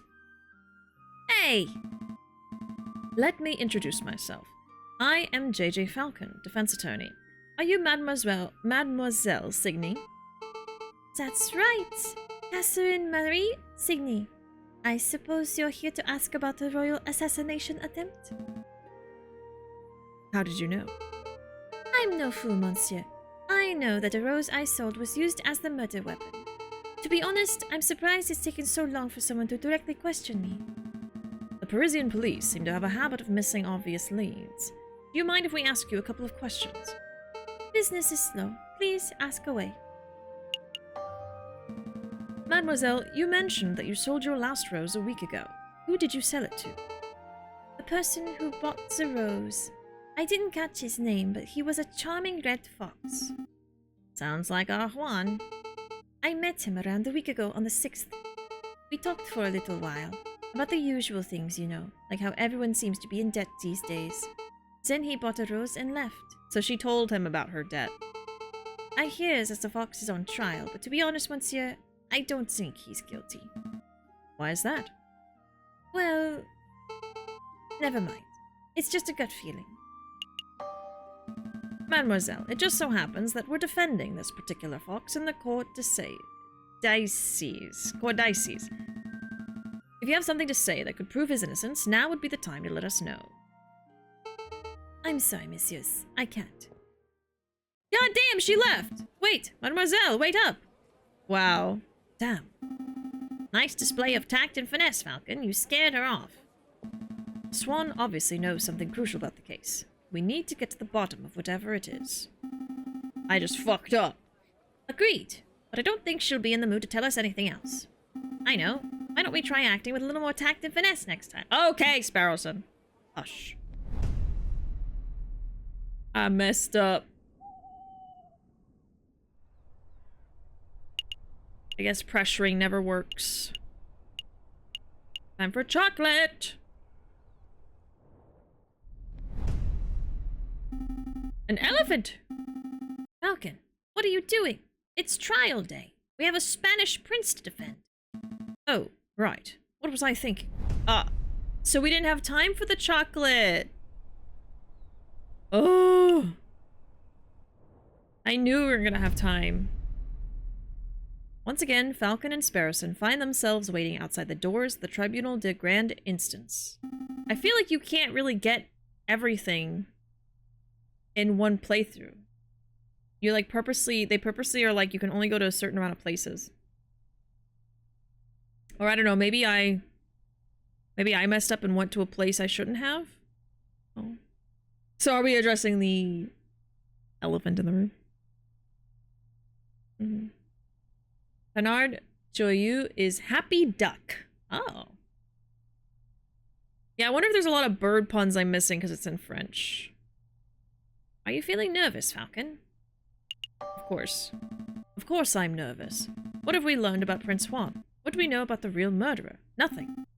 Easy there, Falcon. We can do this. There he is. Senor Falcon, I trust everything is in order? Absolutely. I have every intention of bringing the truth to light in this trial. Such confidence. That's magnificent to see. And bringing the truth to light, you say? An admirable goal. No more jousting at imaginary giants. All of you, cease your yammering. The door's opening. Here we go. Buena suerte, Senor Falcon. We will. Are we ready? We're ready. There's the rooster. JJ? Severin? Nervous? Why would I be nervous? I'm not nervous. I'm as calm as a cuckoo. You're the nervous one. The whole courtroom is nervous. Pull your feathers, Falcon. Terrible. You can't even maintain a stoic facade. I thought this trial would be the perfect opportunity for you to redeem your previous embarrassments. But if this is how you act before the trial's even started, why, you pompous-tailed, posture-perfect. Oh, interesting. Judge Romulus. Uh-oh. This spells trouble. Order. Order. Let's all settle down. Court is now in session. Psst, Falcon. What is it? Is it me, or does the primary judge look hairier today? That's a different judge, the one who resided over Dame Cataline's trial, you doofus. Oh, still, it's a little strange, isn't it? It is a little, I suppose. Excuse me, Your Honor. I was under the impression that Judge Maxime would be residing over this case. Where is he? Judge Maxime has gone on temporary sick leave due to a terrible, terrible accident with a flight of stairs. But rest assured, assessors, prosecutor, defense, and members of the jury, that I am more than qualified to fill his shoes. Without further ado, let's get this show underway. This is the trial of Prince Juan Querido, who stands accused of murdering Major Howell and of conspiring to murder the king himself. Did he eat him? Maybe. Roll call. The defense is present and ready, Your Honor. The prosecution is ready, Your Honor. Good. Very good. I expect this to be a nice, speedy trial. I don't want this to be dragged out by technicalities and bureaucracy. Well said, Your Honor. I expect that once the court sees the overwhelming evidence, this trial will be over in 5 minutes. 5 minutes? He's just messing with your head, Falcon. Keep it together. So we're all on the same page. Excellent.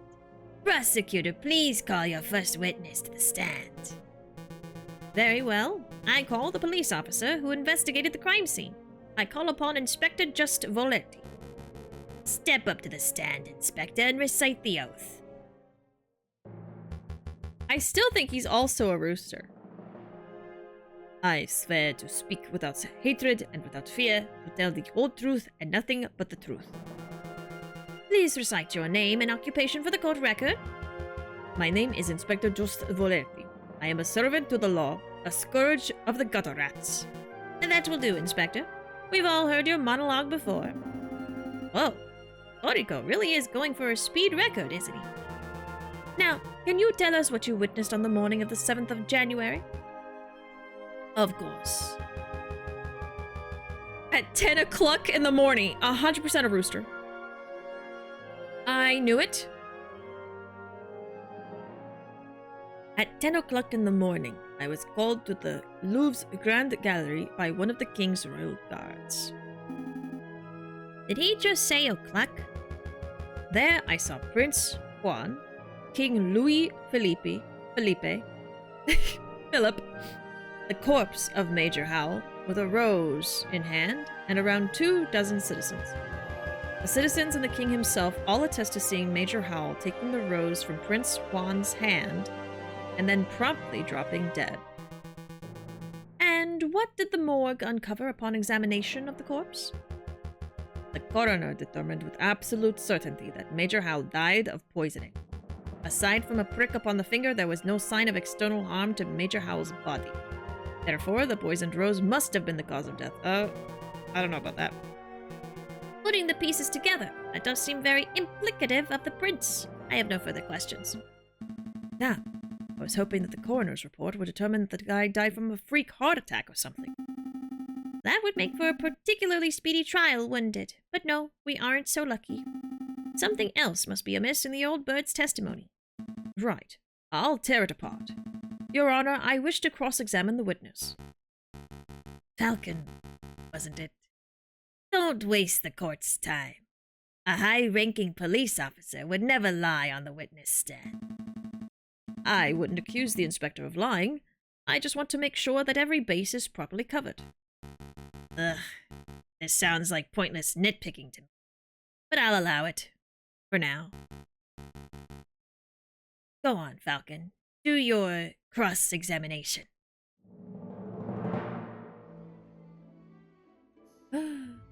Was it the rose? Or was it the porcelain skull that had been hidden backstage? That was a legit murder, she wrote plot.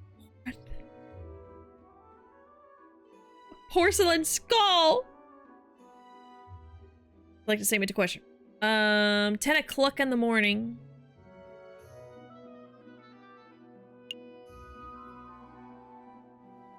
Corpse of Major Howell. 24 citizens. Died of poisoning. Maybe she should have written a better murder. Wow. It involved a ballet. Inspector, you say that the coroner determined with certainty that Major Howell was killed by poison. Correct? Stated the signs and symptoms were textbook. There is no possibility his death was natural. Did the coroner mention specifically what kind of poison it was? He was not certain. At first, the coroner posited that it was a plant-borne poison, like that of the aconite flower. When he learned how fast the poison had taken effect, he noted that this was atypical of aconite. Consequently, he suggested it may have been some newly engineered concoction. A newly engineered poison, you say? Well, that only reaffirms that this was a very deliberate assassination attempt. Indeed.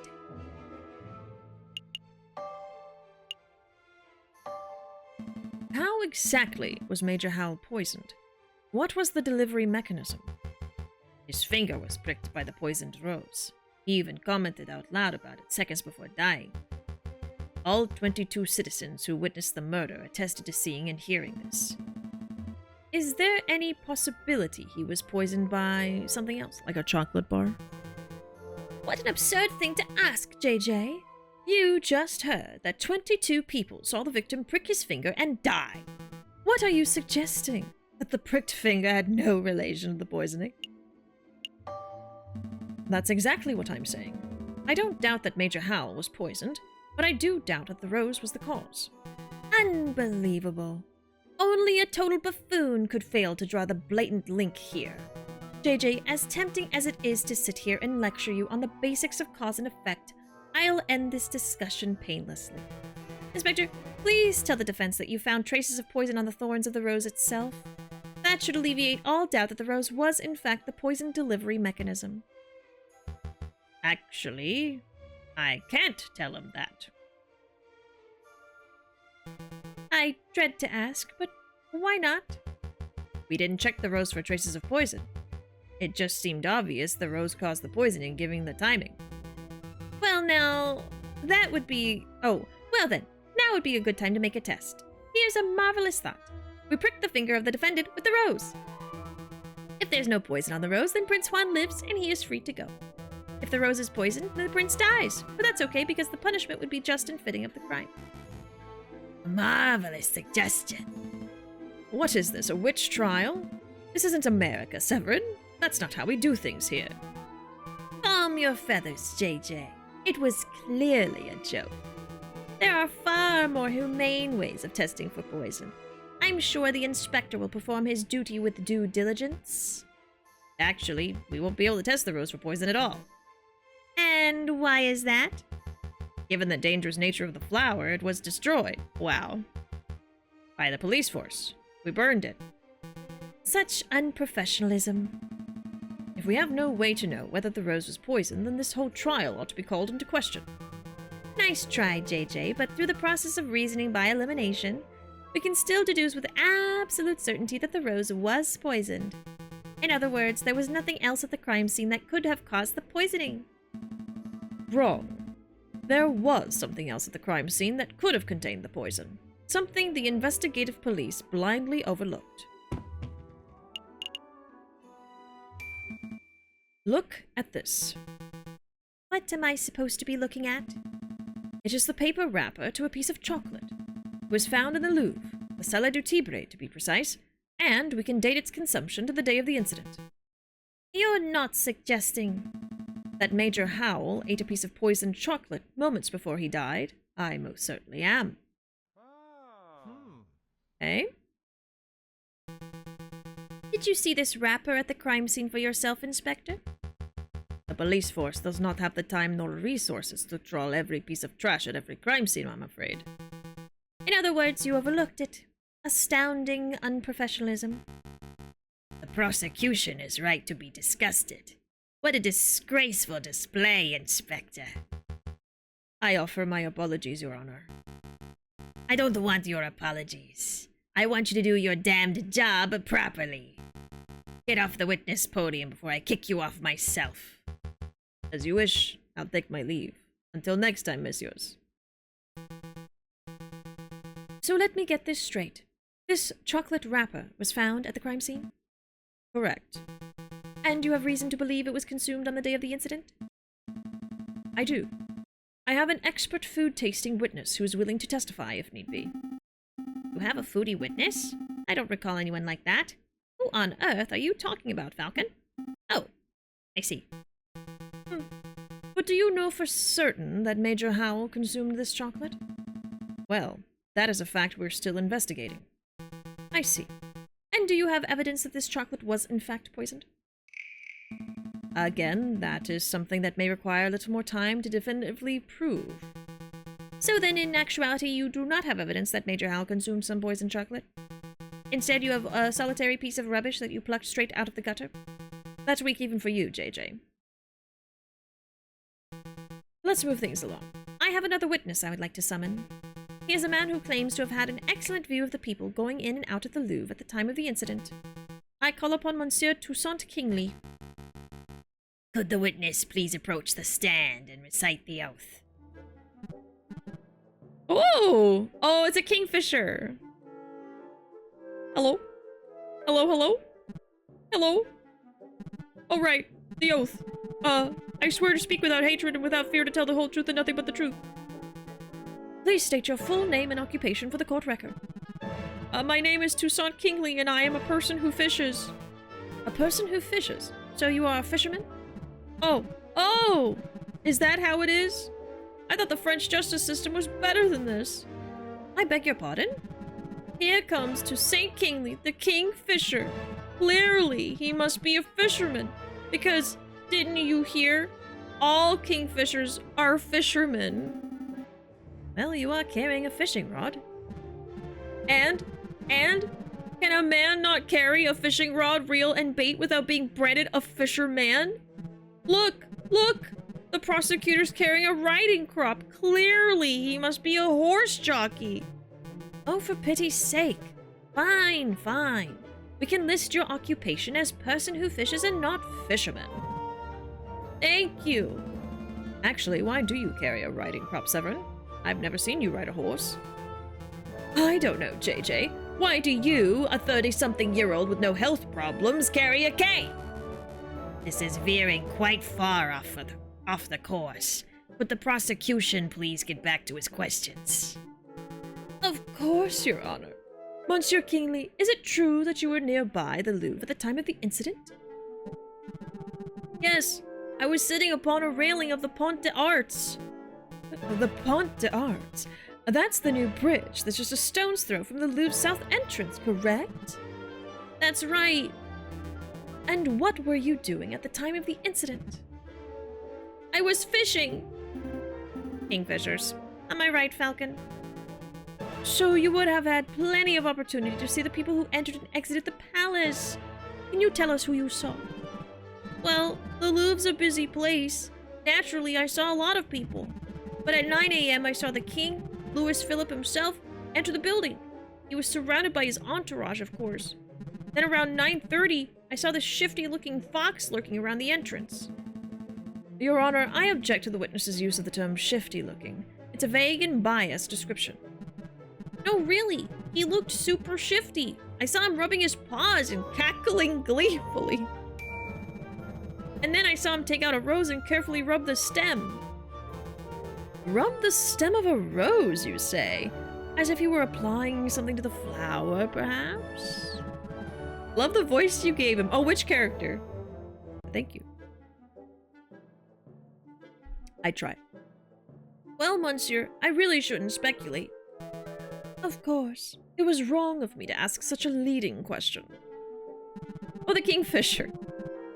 But yeah, it definitely looked like he was putting some sort of powder on the stem. Wow, even I wasn't expecting such a bold admission. Members of the court, it sounds like what we have here is a direct witnessing of the defendant readying the murder weapon. The defense claims that the rose was never poisoned, and yet, here we have a man who saw the poison with his own eyes. I smell perjury. You do? No question. He saw a shifty-looking criminal readying poison and cackling near the scene of the crime? That's not believable at all. I think you might be right. I wonder if I have any evidence that calls Toussaint's story into doubt. Your Honor, I would like to cross-examine. Really? This nonsense again? You just heard the witness directly describe your client readying poison on a rose. What is there to question? I'm just trying to uncover the truth, Your Honor. Ugh, fine. Do your thing. Go on, Falcon. Go make a fool out of yourself. Ugh. My voice. Pont des Arts. Do I have a map? I forgot about Vienna.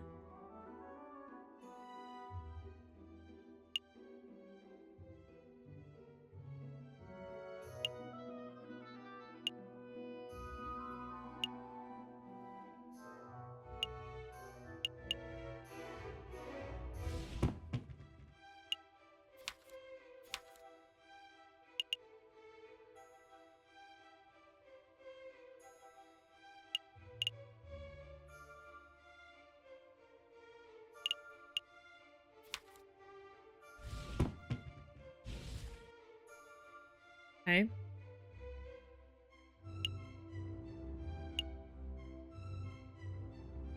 Powder.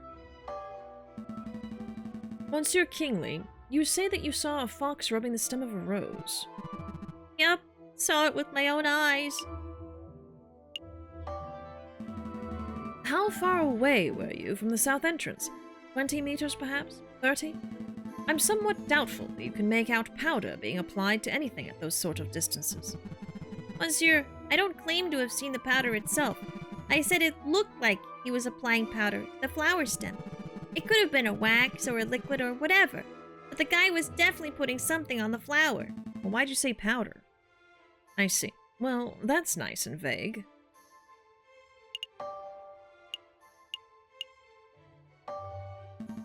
Are you certain that the fox was handling a rose and not some other type of flower? Pretty sure.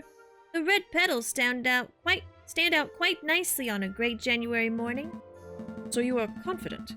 You are absolutely sure you clearly saw a bright red flower in the fox's hands? What are you getting at, JJ?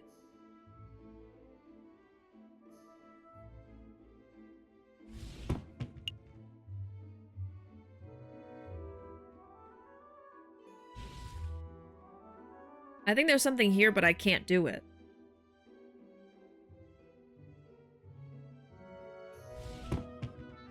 Because what proof do I have? I feel like I really messed up. I don't have the evidence I need.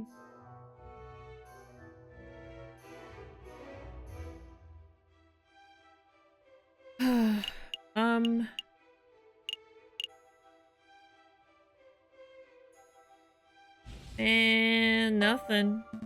Nothing, really. Just making sure Monsieur Kingsley is confident about what he saw. I'm as confident as a Crucian carp. Never mind. We'll go back to this if I can't find anything else. Monsieur Kingsley, you claim that you saw a shifty-looking fox. Super mega shifty. I was thinking this. There must be at least 100 foxes in Paris. How do you know that the fox you saw was Prince Juan? Well, he was wearing a suave hat that hanged low over his eyes. I hear that's how they wear them in Spain. And I'm not much of a fashion expert, but the rest of his outfit looked quite out of place for the French winter. Is that all you're going by? His fashion sense? I nearly forgot.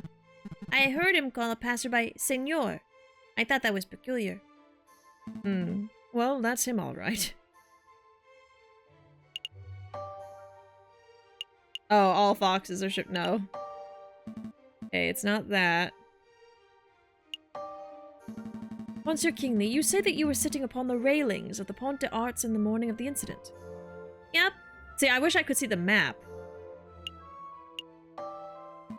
Monsieur Kingsley, you had a good view of the Louvre's south entrance, didn't you? Okay, here we go. Yep. The Pont des Arts is a great vantage point for seeing the Grand Gallery's south side.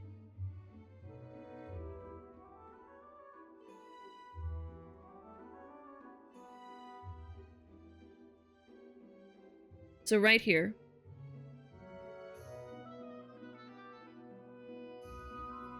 Okay.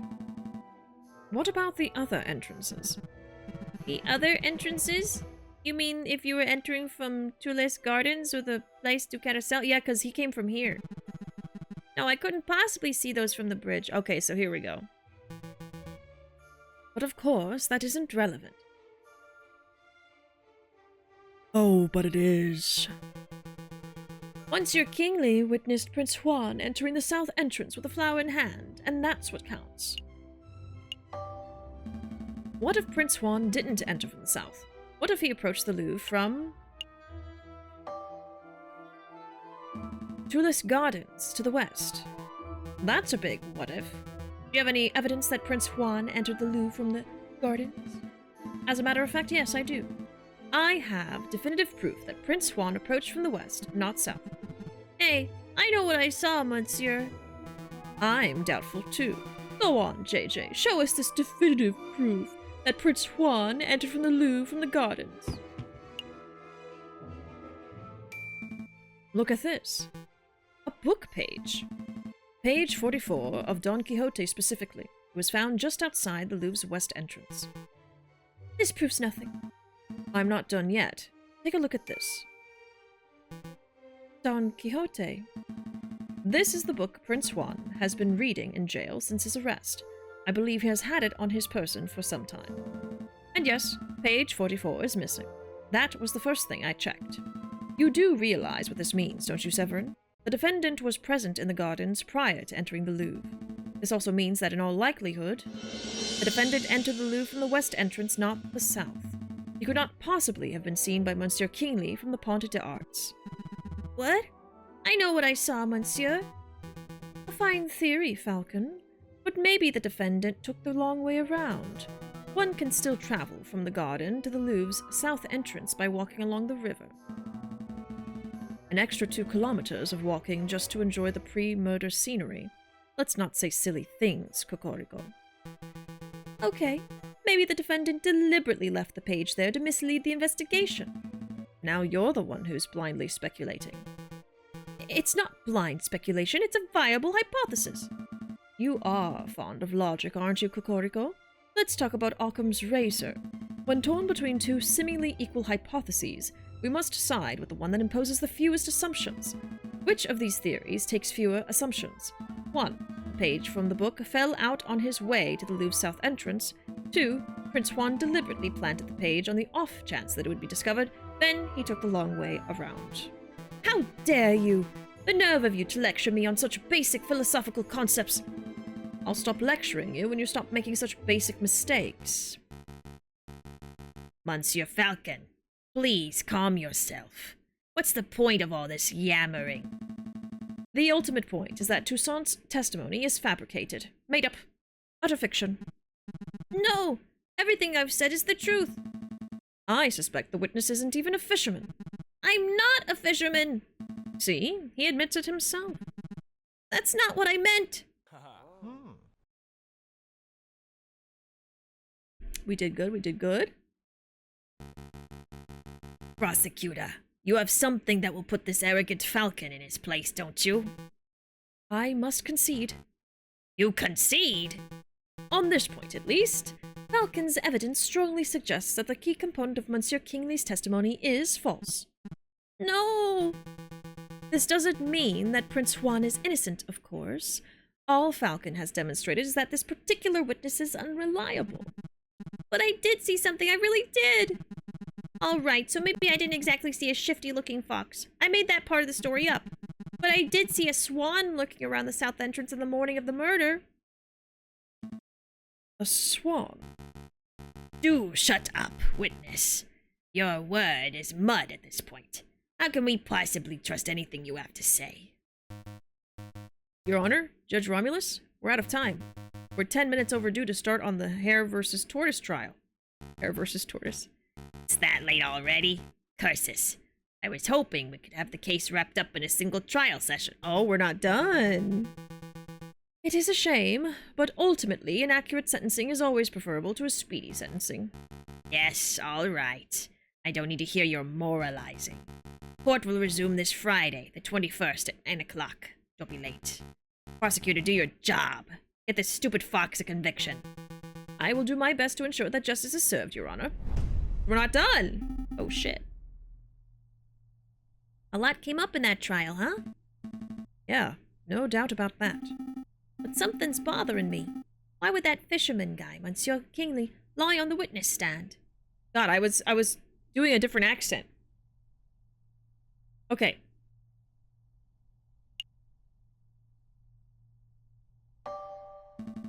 Well, it's possible he was coerced or bribed. That's just what I was thinking. Maybe the real murderer threatened the fisherman into making up a story about Prince Juan. Let's keep an open mind. Anything's possible at this stage. But to be perfectly honest, something else is bothering me about the trial. Both of these. Mademoiselle Signy. I believe that she plays a key part in this case, but getting her to tell her story is proving difficult. Surely you don't think that she's the real murderer? Excuse me, Monsieur Falcon. Oh, the rabbit. Sorry to bother you, but this letter just arrived. I think it's for you. A letter for me? I wonder why it wasn't sent to my office. Have you been demoted to courier status, Rupert? Oh, hush, hush, Sparrowson. I don't need to be pitied by a first-year dropout. Oh! Ooh, good comeback. So what does the letter say, Falcon? It's a threat. A threat made with cut-out newspaper letters. Whoa, I didn't know those things actually existed. Let me see. Falcon, stop your investigation or there will be consequences. Scary. There's no question that this letter originated from Major Howell's murderer. He or she must be aware that we are getting close to uncovering the truth. Sounds about right. But why would a person write with cut-out newspaper letters like this? Masking one's handwriting would be the most common reason. Although I can't help but wonder why they would bother, since we don't have any handwriting samples to compare it to. We're still going ahead with our investigation, though, right? Oh yes, absolutely. If a lawyer were deterred every time they received a threatening letter, they would never get any work done. Besides, with only 3 days before the next trial session, we can't afford to be worrying about petty things like this. Tuesday, Wednesday, Thursday. Wow, you're right. Let's make those days count. Okay. Woo! Okay, well, it seems like we're still gonna have a little bit left. My throat is sore, so I'm like, don't know how much more I can do, but I really don't want to leave this for another stream. Do we think that we're almost there? Is there only 2 acts in this? I would say maybe. I feel like we're getting close to the end. As long as this is the last trial. Right? I think we could do it. I think we could finish it. But I do need to take a break if we're going to go for the ending. So, I'm going to do a quick BRB. We will reevaluate when I return. But I think we're going to keep going and just try to finish this off. We've got a little bit of a puzzle here. So, like Panda said in the chat, the game can actually be 4 to 6 hours long. On top of that, I did Google how many acts there are in the game. And there are 4, I think. We haven't even finished Act 2. I don't know if I'm just taking a hella long time to finish this or what. But there's actually quite a lot left. So I don't think we're going to finish this tonight. But yeah, that's going to be it for me tonight. Thank you all so much for being here, especially through the disconnects. Bye-bye.